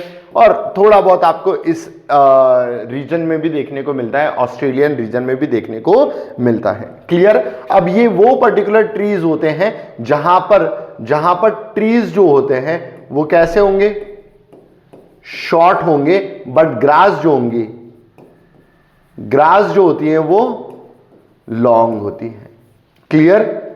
देखो समझ लेते हैं। Characterise by distinct wet and dry season और extreme diurnal range of temperature. देखो savanna type of, Sudan type of climate में। और ये देखो फैक्टर में लिखा हुआ है प्रिवेलिंग विंड्स जो होते हैं इस रीजन्स के, ट्रेड विंड्स जिन्हें हम कहते हैं, being rains in the coastal districts, मतलब कोस्टल एरियाज में इसकी वजह से रेनफॉल होती है। सवाना पर्टिकुलरली अफ्रीका में होता है जो होम है बहुत सारे वाइल्ड एनिमल का। It is also known as big game country. Why so? क्योंकि यहाँ पर बहुत ज्यादा घास के मैदान पाए जाते हैं, इस वजह से यहाँ पर बहुत सारी डाइवर्सिटी ऑफ एनिमल्स भी पाई जाती है, इस वजह से इसे ये नाम दिया गया है। इसके बाद क्या लिखा है? देखो यहां पर क्या होता है, वेजिटेशन टॉल ग्रास होता है और शॉर्ट ट्रीज होता है। बच्चों जैसा एग्जैक्टली समझाया जा रहा है वैसा ही हर जगह मेंशन भी है। और इसे बुश वेल्ड भी कहा जाता है क्योंकि अफ्रीकन बुशमैन यहां पर रहते हैं, मतलब एक ट्राइब्स है साउथ अफ्रीका की जो one of the most primitive tribe consider की जाती है, अफ्रीकन बुशमैन। तो इस वजह से इसे बुश वो भी कहा गया है। The trees are deciduous and show adaptations withstand the drought, मतलब ड्रॉट कंडीशंस में भी यहाँ पर वेजिटेशन जो है वो सर्वाइव करता है। और जब ये सूख जाता है ऑब्वियस सी बात है तो यहाँ पर फॉरेस्ट फायर जैसी परेशानी देखने को मिलती है। तो ये भी हम बात कर चुके हैं। क्लियर? That's it. अब नेक्स्ट बात करते हैं हॉट डेजर्ट की। अब समझने की कोशिश करना, वापस हमने ये देखा कि अफ्रीका का मैप बना लेते हैं तो समझ में आ जाएगा। ये है tropic of cancer, equator, tropic of capricorn. Clear? अब इसमें जो वेस्टर्न मार्जिन होती है, ये देखो वेस्टर्न मार्जिन होती है किसकी? ट्रॉपिक। किसकी? ट्रॉपिक्स का वेस्टर्न पार्ट जो होता है वहां पर, ट्रॉपिक्स के वेस्टर्न पार्ट पर जो विंड ब्लो करके आती है, उन विंड की वजह से अमाउंट ऑफ रेनफॉल कम। आया पॉइंट समझ में? अब अमाउंट ऑफ रेनफॉल अगर कम हो गई है तो गारंटेड है उन पर्टिकुलर रीजन पे वेजिटेशन जो है वो कम हो जाएगा। वेजिटेशन जो है वो क्या हो गया? कम हो गया। और हमें यह पता है the area receiving rainfall below 25 centimetre, उसे हम कहते हैं ड्राई क्लाइमेटिक रीजन। और ये जो ड्राई क्लाइमेटिक रीजन्स हैं इन्हें डेजर्ट्स नाम दिया जाता है। आया पॉइंट समझ में? पर ये डेजर्ट है कहां पर? देखो ट्रॉपिक्स, तो ट्रॉपिक्स पर है तो गारंटेड है कैसे होंगे? हॉट। तो these deserts are known as hot deserts. आया पॉइंट समझ में? क्लैरिफाई हुआ? तो ट्रॉपिकल रीजन्स पर एक हॉट डेजर्ट्स भी पाया जाता है। क्लियर? ऐसे ही मिड लैटिट्यूड्स की बात करते हैं, देखिएगा ध्यान से, इन एरियाज की, ये इस एरियाज की, ये वाले एरियाज। अब नीचे तो कोई कॉन्टिनेंटल रीजन है ही नहीं, पर ऊपर वाले रीजन्स पर मिड लैटिट्यूड मतलब अराउंड 45 डिग्री और 50 डिग्री, इन एरियाज पर जो विंड्स ब्लो करती हैं वो होती हैं वेस्टर्लीज। ये देखो ऐसी। तो वेस्टर्लीज विंड्स जो है वो वेस्ट साइड में, वेस्ट साइड जो है वहां पर हॉट तो नहीं कह सकते, पर वार्म के साथ ह्यूमिड। कैसा? वार्म के साथ ह्यूमिड। पर western margin, sorry eastern margin जो है वहां पर क्या क्रिएट करेगी? ड्राई। अब ड्राई होने के कारण they also get converted into desert. मतलब डेजर्ट दो जगह पर हो गए। कहां कहां पर? ट्रॉपिकल वेस्ट और मिड लैटिट्यूड ईस्ट। कहां कहां पर? डेजर्ट जो हैं, desert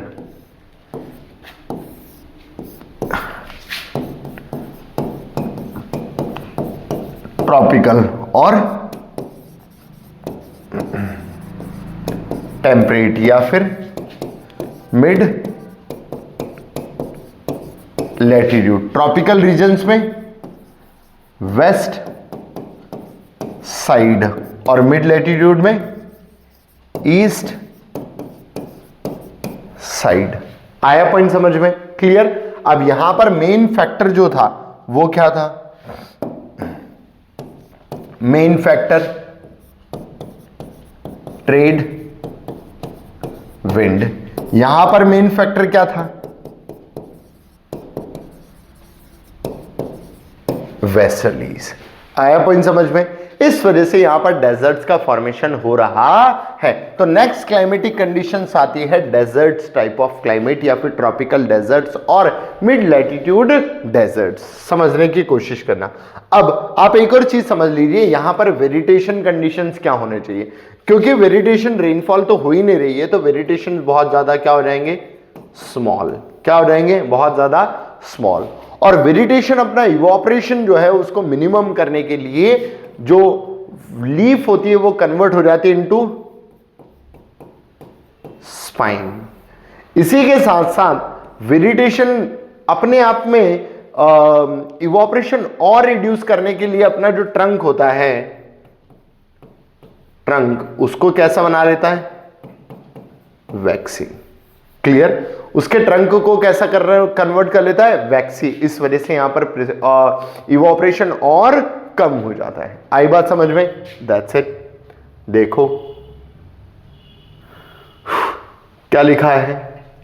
this include Sahara desert Africa का, ग्रेट ऑस्ट्रेलियन डेजर्ट ऑस्ट्रेलिया में, अरेबियन डेजर्ट्स अरेबियन रीजन का, ईरानियन डेजर्ट अरेबियन रीजन्स के बगल में, थार डेजर्ट इंडिया का, कालाहारी डेजर्ट साउथ अफ्रीका का, नामीबियन डेजर्ट साउथ अफ्रीका का।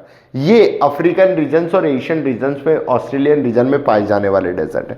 इसके अलावा नॉर्थ अफ्रीका में भी डेजर्ट का एक्सटेंट देखने को मिलता है, अलग अलग नाम से उससे जाना जाता है। और साउथ अमेरिका में भी वन ऑफ द ड्राइएस्ट, जिसे एटाकामा या पेरुवियन डेजर्ट के नाम से जाना जाता है, ये देखने को मिलते हैं। तो these are the hot deserts जो ट्रॉपिकल एरियाज पर अवेलेबल हैं। क्लियर?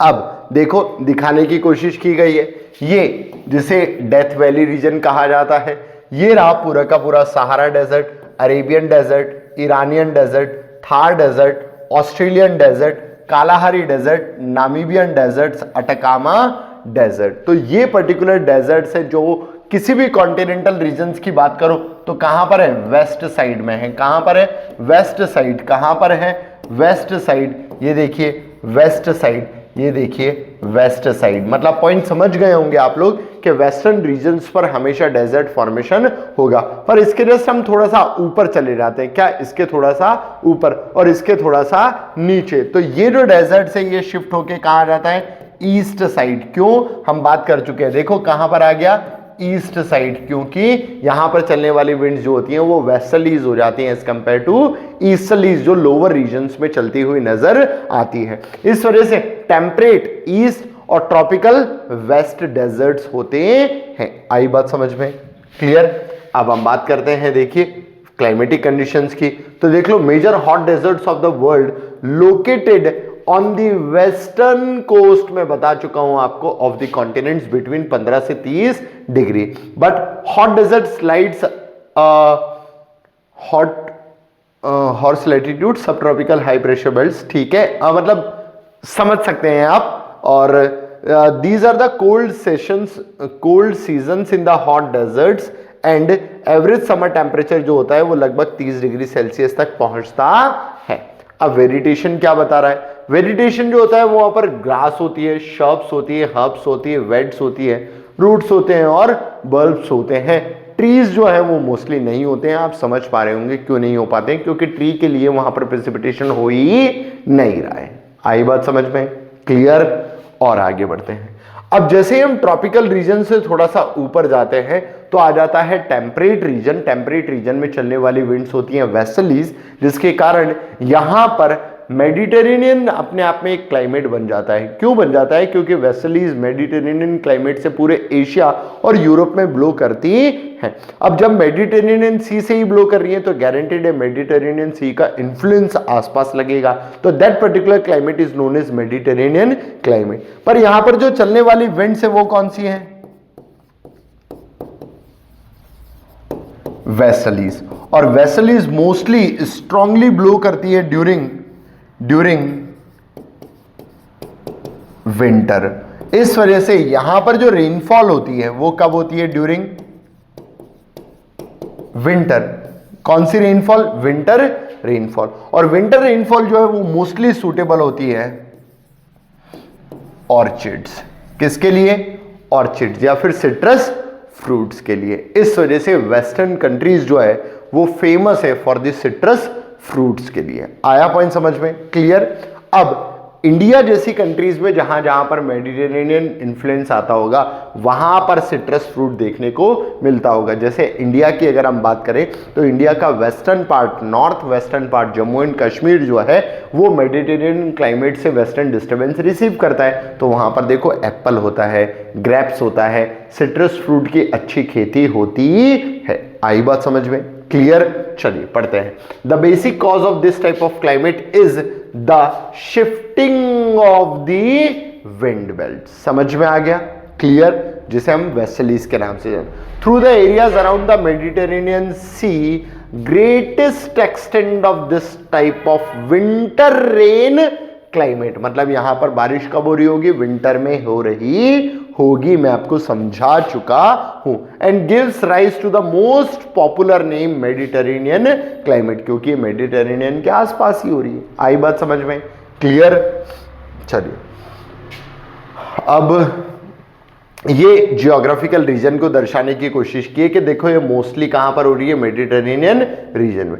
इंडिया के इस पर्टिकुलर फैक्टर रीजन्स पर भी अफेक्ट करेगी, ये यहां पर भी अफेक्ट करती है और ये यहां पर भी अफेक्ट करती है। इन रीजन्स में ये ऑकर होती हुई नजर आती है। Climatic conditions they entirely confined to the western portion of the continental masses. मतलब western sides of the continents में ये मोस्टली ऑकर होती है।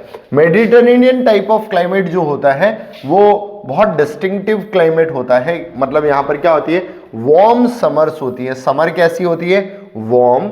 और रेनफॉल जो होती है वो मोस्टली होती है ड्यूरिंग विंटर। ये देखो इसके बारे में भी हम बात कर चुके हैं। अब वेजिटेशन की अगर हम बात करें तो यहां पर वेजिटेशन कैसा होना चाहिए, वेजिटेशन देखो वर्ल्ड्स ऑर्चिड लैंड्स। मतलब यहां पर सिट्रस फ्रूट्स और ऑर्चिड्स जो है वो बहुत ज्यादा ग्रो करते हैं। क्यों? क्योंकि मोस्ट सुटेबल रेनफॉल जो है ऑर्चिड्स के लिए वो विंटर रेनफॉल है। That's why a wide range of citrus fruits such as oranges, lemons, limes, citrons, grapefruits are grown in this particular region. Wine production जो होता है वो अदर स्पेशलिटी होती है इसी एरियाज की। क्यों? Because of Mediterranean climate. आ रही है बात समझ में? The absence of the shade in the distinct feature of the Mediterranean climates. ठीक है, चलिए नेक्स्ट अब आता है टेम्परेट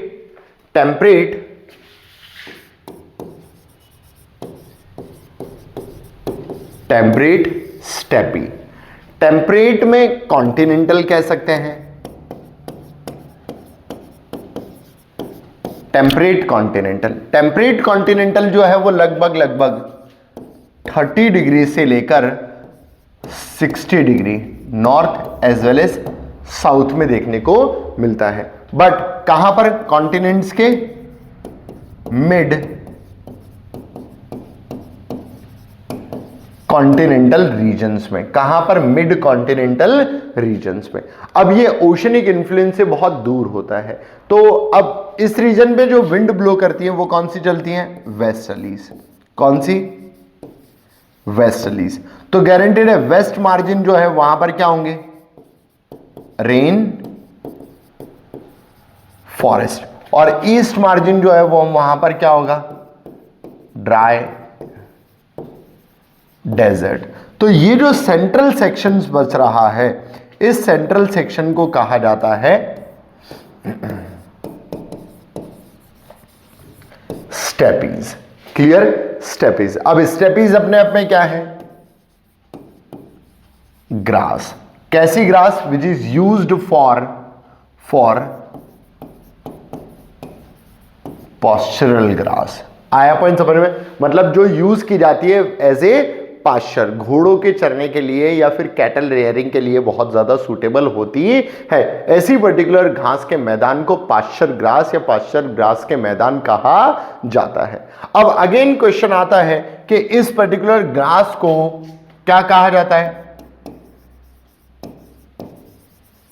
टेम्परेट ग्रास, जिसे फर्दर अलग अलग कॉन्टिनेंटल रीजन्स में अलग अलग नाम से जाना जाता है, जो एग्जाम पॉइंट ऑफ व्यू से बहुत इंपॉर्टेंट है। जैसे स्टेपीज, कहां पर? एशिया। जैसे प्रेरीज, कहां पर? नॉर्थ अमेरिका या फिर कनाडा। क्लियर? जैसे वेल्ड, कहां पर? अफ्रीका। जैसे डाउन्स, कहां पर? ऑस्ट्रेलिया। जैसे पैम्पाज लिख दिया क्योंकि दो बार पी आ रहा था। कहां पर? साउथ या फिर अर्जेंटीना। आया पॉइंट समझ में? तो अलग अलग जगहों पर अलग अलग नाम दिया जाता है। क्लियर? डन? That's it. चलिए एक और याद रख लीजिए, पूछताछ हंगरी। क्लियर? That's it. चलिए अब पढ़ के देख लेते हैं क्या कह रहा है। ये देखिए, in Eurasia steppes stretch eastwards from the Black Sea and the Altai Mountain. मतलब वो सेंटर वाले पोर्शन की बात की जा रही है। नॉर्थ अमेरिका में इसे प्रेरीज के नाम से जाना जाता है। साउथ अमेरिका में इसे पैम्पास के नाम से जाना जाता है। साउथ अफ्रीका में इसे वेल्ड के नाम से जाना जाता है। किसके नाम से? वेल्ड के नाम से जाना जाता है। और अगर आगे बात करते हैं तो ये देखो दिखा हुआ है, प्रेरीज, स्टेपीज, हंगरी में पूछताछ, वेल्ड, डाउन्स और pampas. Clear? That's it. Next, climatic conditions. Summer जो होते हैं वो वार्म होते हैं, विंटर्स जो होते हैं वो कोल्ड होते हैं। Continental steppe of the Eurasia because of the enormous distance from the nearest sea, मतलब डिस्टेंस फ्रॉम द सी जो होती है वो बहुत ज्यादा होने के कारण ऐसी हार्श कंडीशन देखने को मिलती है। Steppe climate, steppe type of climate in the southern hemisphere is never severe. क्यों? क्योंकि यहां पर मॉडरेटिंग इन्फ्लुएंस मिलता है। किसका? किसका मॉडरेटिंग इन्फ्लुएंस? ओशियंस का मॉडरेटिंग इन्फ्लुएंस देखने को मिलता है। Temperate grasslands are found bordering to the deserts away from the Mediterranean regions and interior continents. Their greatest difference from the tropical savanna, they are practically treeless and the grasses are much shorter. आया point समझ में? ये याद रखना, savanna जो होती है वहां पर स्मॉल ट्री होते हैं। क्या होते हैं? स्मॉल ट्री होते हैं, बट टॉल ग्रास होती है। क्या होती है? Tall grass. और इसकी बात करें तो यहां पर ट्री नहीं होते हैं और ग्रास कैसी होती है? Shorter, uh which is used as fodder. Point समझ में आ गया? क्लियर? इस वजह से यहां पर बहुत ज्यादा कैटल रेयरिंग वगैरह की जा सकती है। क्लियर? That's it. अब आगे बढ़ते हैं। अब आता है वेजिटेशन। देखो, tree are very scarce in steppes because they are scanty rainfall and long drought and severe winters. Tall fresh nutritious prairie grass found और they are also considered as granaries of world, क्योंकि wheat वगैरह बहुत ज्यादा grow की जाती है। अब warm temperate eastern margin यानी कि चाइना टाइप ऑफ क्लाइमेट। अब इसको समझने की कोशिश करना बेटा, क्या है मामला। जैसे ये इंडिया और ये रीजन जो है ये जापान, ताइवान और ये अलास्का वाला रीजन, तो ये जो पोर्शन होगा ये क्या होगा? चाइना। अब इस चाइना वाले रीजन की बात की जाए तो यहां पर एक करंट चलती है जिसे हम कहते हैं वार्म करंट। क्लियर? इस वार्म करंट के कारण यहां पर कैसी क्लाइमेटिक कंडीशंस फॉर्म्ड हो रही है? Hot and humid. और इस क्षेत्र में चलने वाली विंड्स जो हैं वो कौन सी हैं?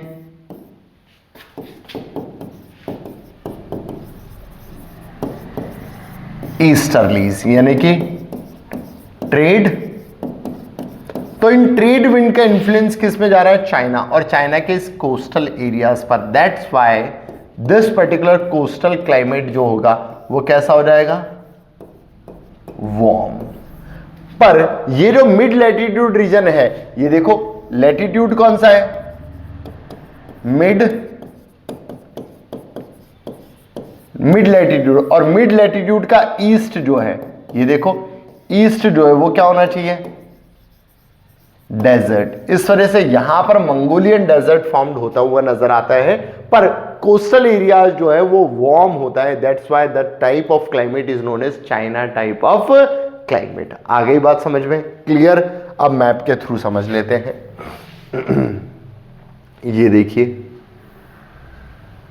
ये central and the north China including southern Japan temperate monsoonal होता है। Gulf type south eastern United States bordering Gulf of Mexico.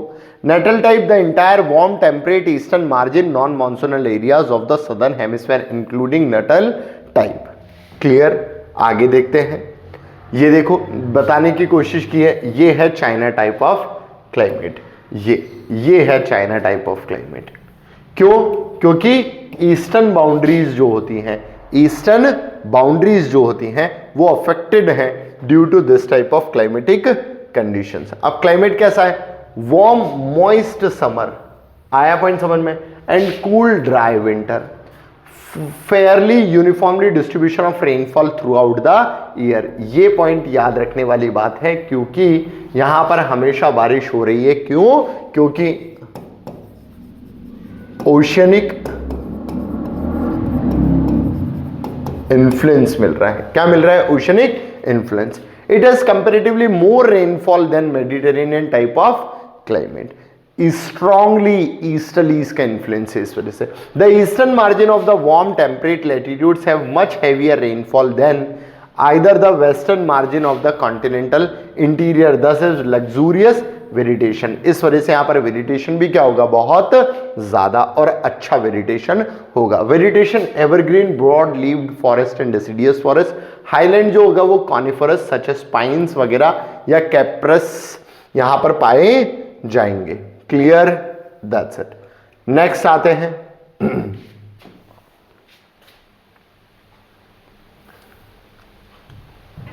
अब कूल टेम्परेट वेस्टर्न मार्जिन, जिसे हम ब्रिटिश टाइप ऑफ क्लाइमेट भी कहते हैं, जहां पर परमानेंट वेस्टलीज का इन्फ्लुएंस रहता है through out the year. But कह सकते हैं कि वेस्टलीज का इन्फ्लुएंस तो होता है इस वजह से, और लैटिट्यूड जो है वो ज्यादा होने के कारण यहां पर हमेशा साइक्लोनिक एक्टिविटी देखने को मिलती है। क्लाइमेट बेल्ट जो है वो स्ट्रेच होता है ब्रिटेन से नॉर्थ वेस्टर्न यूरोप की तरफ, और सदर्न हेमिस्फीयर में ये क्लाइमेटिक कंडीशंस कंपैरेटिवली नहीं देखने को मिलती है क्योंकि लैंडमास नहीं मिलता है, बस न्यूजीलैंड वगैरह में थोड़े बहुत मोस्ट ऑफ द पार्ट में देखने को मिलती है।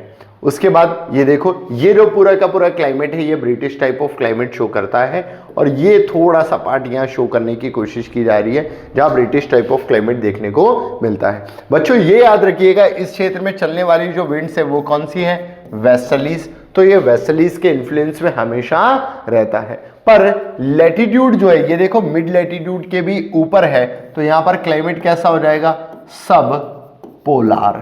कैसा हो जाता है, सब पोलार। आया पॉइंट समझ में। तो विंटर्स जो होती हैं वो कूल होती हैं पर थोड़ी बहुत यहां पर रेनफॉल होती है, और समर्स जो होती हैं वो वार्म होती हैं पर वहां पर बारिश नहीं होती है। आया पॉइंट समझ में, दैट्स इट। ये देखो समर्स जो होती हैं वो नेवर वेरी वार्म, मतलब comparatively adequate rainfall throughout the year होती है। क्यों, क्योंकि यहां पर हमेशा बारिश चलती रहती है। फिर the rain bearing winds come from the west. Clear, अभी मैंने डिस्कस किया।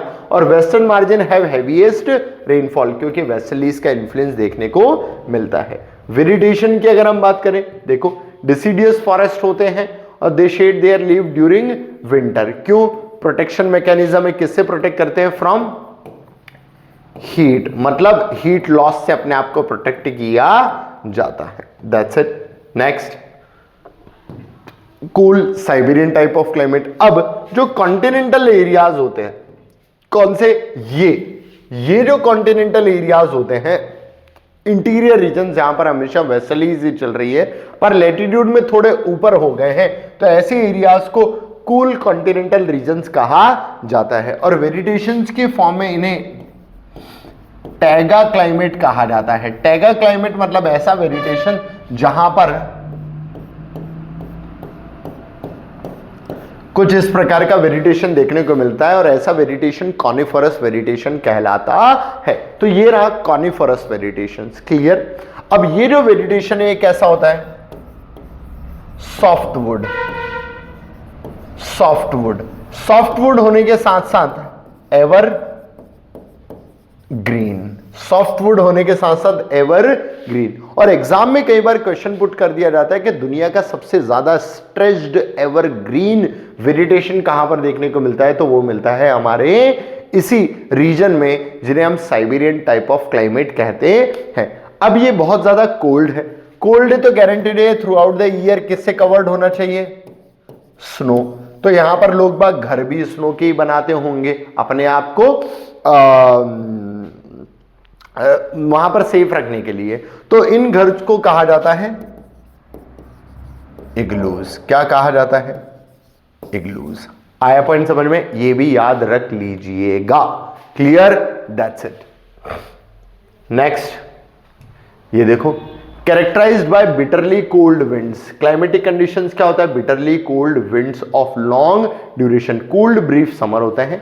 स्प्रिंग्स और ऑटम जो होता है वो ट्रांजिशनल पीरियड होता है। एक्सट्रीम टेम्परेचर पाया जाता है यहां पर साइबेरियन जैसा, often offered as the cold pole of the earth बताया जाता। लोवेस्ट टेम्परेचर जो है वो वर्ल्ड रिकॉर्ड किया गया है यहां पर। ठीक है। नेक्स्ट, वेजिटेशन कॉनिफरस फॉरेस्ट होता है जिसे हम सॉफ्ट वुड फॉरेस्ट भी कहते हैं, कोई डाउट नहीं होना चाहिए। ठीक है। नेक्स्ट, कूल टेम्परेट और ईस्टर्न मार्जिन क्लाइमेट। अब कूल टेम्परेट वही ईस्टर्न मार्जिन पे हम चले जाते हैं, मैप देख लेते हैं, आपको समझ में आ जाएगा। ये देखिए ईस्टर्न मार्जिन, आया पॉइंट समझ में। अब ईस्टर्न मार्जिन है तो हो सकता है ओशनिक इन्फ्लुएंस देखने को मिलेगा, क्योंकि इस पर्टिकुलर रीजन्स में कौन सी विंड चलती है, ईस्टर्लीज, जिन्हें हम पोलर ईस्टर्लीज विंड्स कहते हैं। आए बात समझ में, क्लियर, दैट्स व्हाई। देखिएगा ध्यान से, ये देखो north eastern north American including eastern Canada और नॉर्थ ईस्ट यूएसए और न्यू फाउंडलैंड एरियाज होते हैं। क्लाइमेटिक कंडीशंस देखते हैं, वहां से देखने को मिलेगा। This climate has cold dry winters and warm wet summers. अब जब समर्स की अगर बात आ जाए कि वार्म है और वेट समर्स हैं, तो आप समझ जाना ये हो रहा है ड्यू टू ईस्टर्लीज के कारण। किसके कारण, ईस्टर्लीज के कारण। It is the feature of both maritime and the continental type of climate. Intermediately type of climate होता है ब्रिटिश और साइबेरियन टाइप के बीच में, और वेजिटेशन जो है वो प्रोमिनेंटली लॉरेंशियन टाइप देखने को मिलता है। ओक, बीच, मेपल, ब्रीच यहां पर मुख्यतः पाए जाते हैं। इसके बाद लास्ट बचता है जिसे हम पोलर क्लाइमेट कहते हैं। पोलर टाइप ऑफ क्लाइमेट में टुंड्रा आता है। Tundra type of climate is mainly tree less. कैसा क्लाइमेट होता है, ट्री लेस, जहां पर कोई ट्री नहीं होता, मतलब यहां पर है लाइकन्स और मॉस पाया जाता है। क्लियर, छोटे छोटे घास के गुच्छे, या फिर आपने देखा होगा वो मशरूम टाइप, जो रॉक्स पर मशरूम उग जाते हैं, वैसे टाइप का वेजिटेशन हमें यहां पर देखने को मिलता है। ऐसे वेजिटेशन को टुंड्रा वेजिटेशन और टुंड्रा क्लाइमेट कहा जाता है। यहां पर एक्सट्रीम कोल्ड कंडीशंस होती हैं। कैसी, एक्सट्रीम कोल्ड कंडीशंस होती हैं। यहां पर समर जो है वो वार्म होता ही नहीं है, एक्सट्रीम कोल्ड कंडीशन होती है। Through out the year frigid conditions formed रहती हैं। ऐसे क्लाइमेटिक कंडीशंस को टुंड्रा क्लाइमेट कहा जाता है। आइस कैप्स, जहां पर परमाफ्रॉस्ट है, मतलब परमानेंट क्या पाया जाता है, आइस, ऐसे क्लाइमेटिक कंडीशंस को आइस कैप्स क्लाइमेट कहा जाता है। That's it. ये देखिए क्लाइमेट बताने की कोशिश की है। Tundra type of climate found in the region with the permafrost. Short growing season, summer जो होता है वो with a very long duration of daylight, क्योंकि यहाँ पर 6 महीने का दिन और 6 महीने की रात वाला सीन बन जाता है। और drainage in the tundra is usually poor, subsoil permafrost होती है permanently. Ice cap climate occur where overnight interiors Greenland and Antarctica, even the summer temperature is below freezing point. That's it. Vegetation जो होता है वो और देख लीजिए। Vegetation जो होता है वहां पर मॉसेस और लाइकन्स और फ्लोवरिंग प्लांट्स देखने को मिलता है। टुंड्रा वेजिटेशन का बेसिकली मतलब ही होता है ट्री लेस वेजिटेशन। क्या होता है, tree less vegetation. That's it. तो इतने type of climatic conditions world में होती हैं, जिन्हें हम ग्लोबल क्लाइमेटिक कंडीशंस या ग्लोबल डिस्ट्रीब्यूशन ऑफ क्लाइमेट्स कहते हैं। आ रही है बात समझ में, क्लियर। आसान भाषा में अगर बच्चों में आप लोगों को कहूं तो आप समझने की कोशिश करना। सबसे पहला होता है इक्वेटोरियल, दूसरा होता है सवाना, तीसरा होता है ट्रॉपिकल, चौथा temperate, next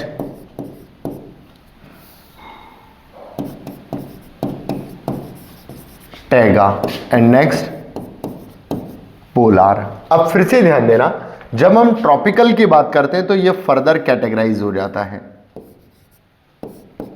tropical eastern, tropical mid या फिर कॉन्टिनेंटल और ट्रॉपिकल वेस्टर्न। ऐसे ही टेम्परेट जो है इसे भी हम फर्दर कैटेगराइज कर सकते हैं into 3, tropical western, tropical mid, continental और ट्रॉपिकल ईस्टर्न। अब इन दोनों के बीच में ये जो टेम्परेट है, इन दोनों और ट्रॉपिकल है, इन दोनों के बीच में यहां पर आपको एक और देखने को मिलता है जिसे मेडिटेरेनियन क्लाइमेट कहते हैं, और यहां पर एक और देखने को मिलता है जिसे चाइना टाइप ऑफ क्लाइमेट कहते हैं। क्लियर? ऐसा। अब ऐसे ही टैगा जो है, उस पर्टिकुलर टैगा के साइड आपको ब्रिटिश टाइप ऑफ क्लाइमेट देखने को मिलता है, ये और याद रखना है। और इसी के साथ साथ जो मिड लैटिट्यूड या फिर टैगा टाइप ऑफ क्लाइमेट है, उसमें Siberian east type of climate देखने को मिलता है। जो पोलार है उसको फर्दर दो पार्ट में कैटेगराइज किया गया है, पर आप तो सिर्फ एक ही याद रख सकते हो, टुंड्रा, और दूसरा है क्लियर।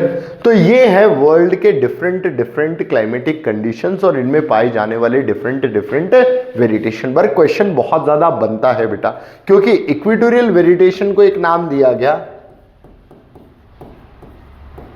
सेल्वाज। क्लियर? सवाना जो है उसे भी हमने एक नाम दे दिया, that is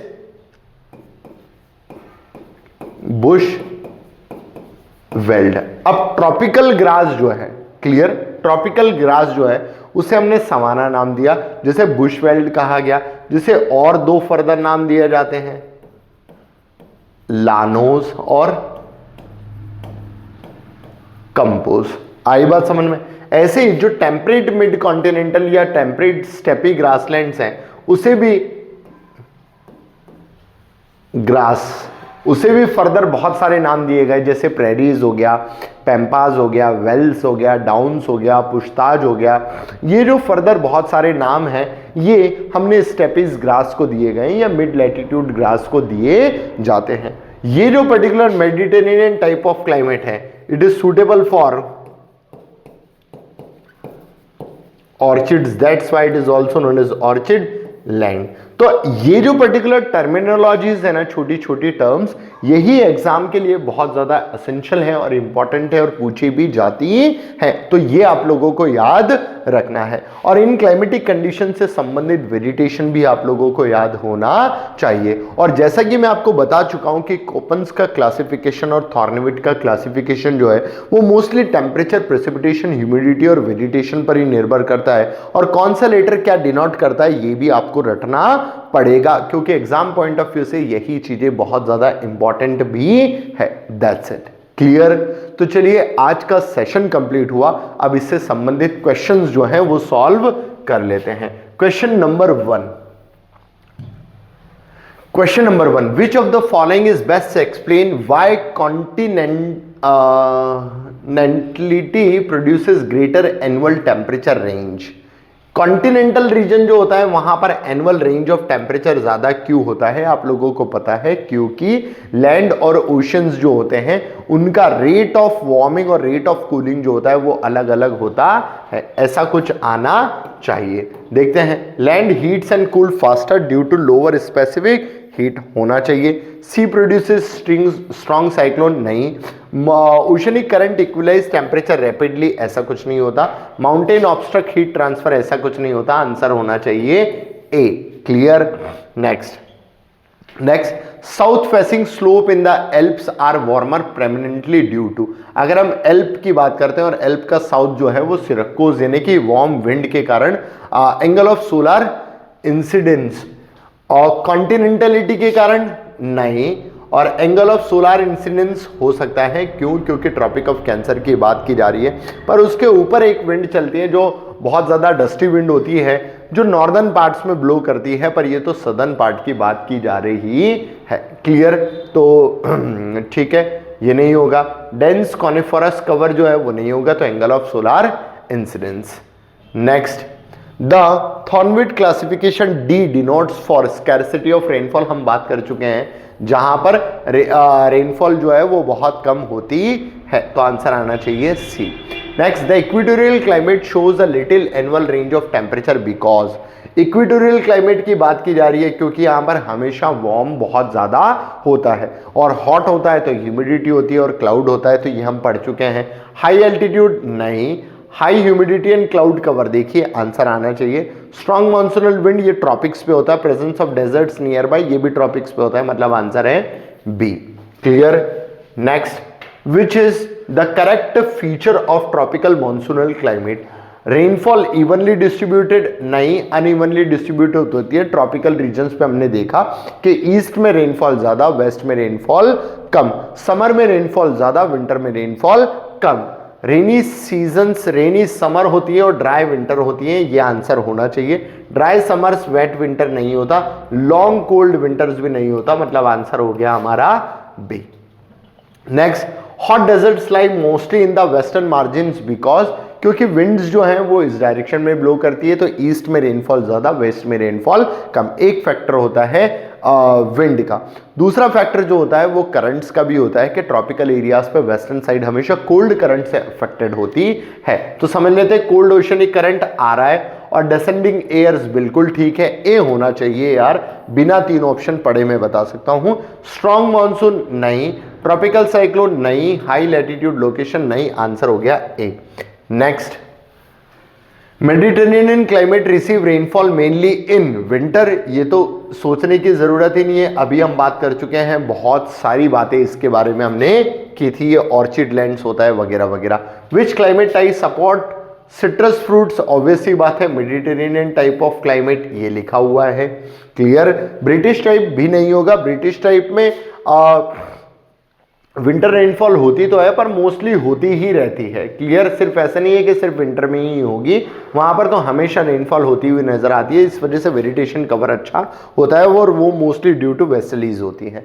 which of the following is not a temperate grassland, prairies है, पैम्पास है, स्टेपीज है, कंपोज नहीं है। लानोज और कंपोज जो है वो ट्रॉपिकल ग्रासलैंड्स है, इसमें वेल्द भी आप याद रख लीजिए, डाउन्स भी आप याद रख लीजिए और पेरी पेरी भी आप याद रख लीजिए और पुछताछ भी आप याद रख लीजिएगा, पुछताछ और कंपोज के साथ लानोज आप याद रखिएगा, क्लियर। ये दो एक हैं, इस वजह से आंसर हो गया डी, ये टेम्परेट ग्रासलैंड्स नहीं है।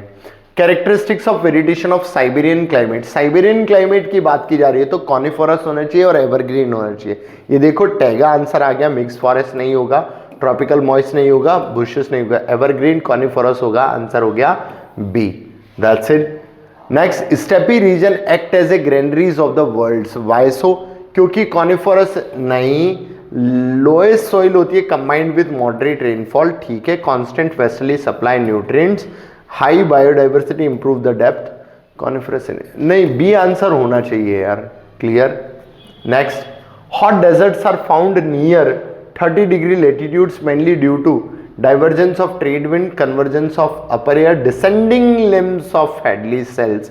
ये चीज थोड़ा सा ये एक बार कभी किसी डाउट सेशन में लेंगे। सेल्स होती है 3, हेडली सेल्स होती है, पोलार सेल्स होती है, इन सेल्स के बारे में थोड़ा बहुत कभी डिस्कस करेंगे, ठीक है। चलिए next, which desert is formed mainly due to the cold Benguela current, ये अफ्रीका का सदर्न पोर्शन जो है, साउथ अफ्रीका, जैसे अगर हम ये कुछ बनाने की कोशिश करें तो यहां पर जो करंट चलती हैं वो है अफ्रीका में चलने वाली बेंगुएला करंट, और यहां पर जो डेजर्ट बनता है वो है नामीबियन डेजर्ट, ऊपर बनता है कालाहारी डेजर्ट। तो आंसर होना चाहिए हमारा, ये तो ऑस्ट्रेलिया में, ये मंगोलिया में, ये अमेरिका में है, साउथ अमेरिका में है, तो आंसर हो गया B, clear. Next, Koppen's classification, the symbol AW represent the type of climate. A की अगर हम बात करते हैं तो वो ट्रॉपिकल को रिप्रेजेंट करता है, पर W की अगर हम बात करते हैं तो वो ड्राई रीजन्स को शो करने की कोशिश करता है, तो आंसर आ जाता है ट्रॉपिकल रेन फॉरेस्ट नहीं होगा, ट्रॉपिकल मॉनसून भी नहीं होगा, ट्रॉपिकल सवाना होना चाहिए, सेमी एरिड स्टेपी तो नहीं होता है। Next, the grassland found in south America, south America की बात की जा रही है पैम्पास, प्रेरीज की बात की जाती है तो नॉर्थ अमेरिका, स्टेपीज की बात की जाती है तो एशिया, डाउन्स ऑस्ट्रेलिया, ये मैं बता चुका हूं आप लोगों को, तो याद रखना है। तो मुझे लगता है कि आज का सेशन आप लोगों के लिए बढ़िया हेल्पफुल रहा होगा और चीज़ें आप लोगों को समझ में भी आई होंगी। तो आगे के सेशन में मिलेंगे, अगली चीज़ों के साथ मिलेंगे, तब तक के लिए शुक्रिया। जय हिंद, जय भारत।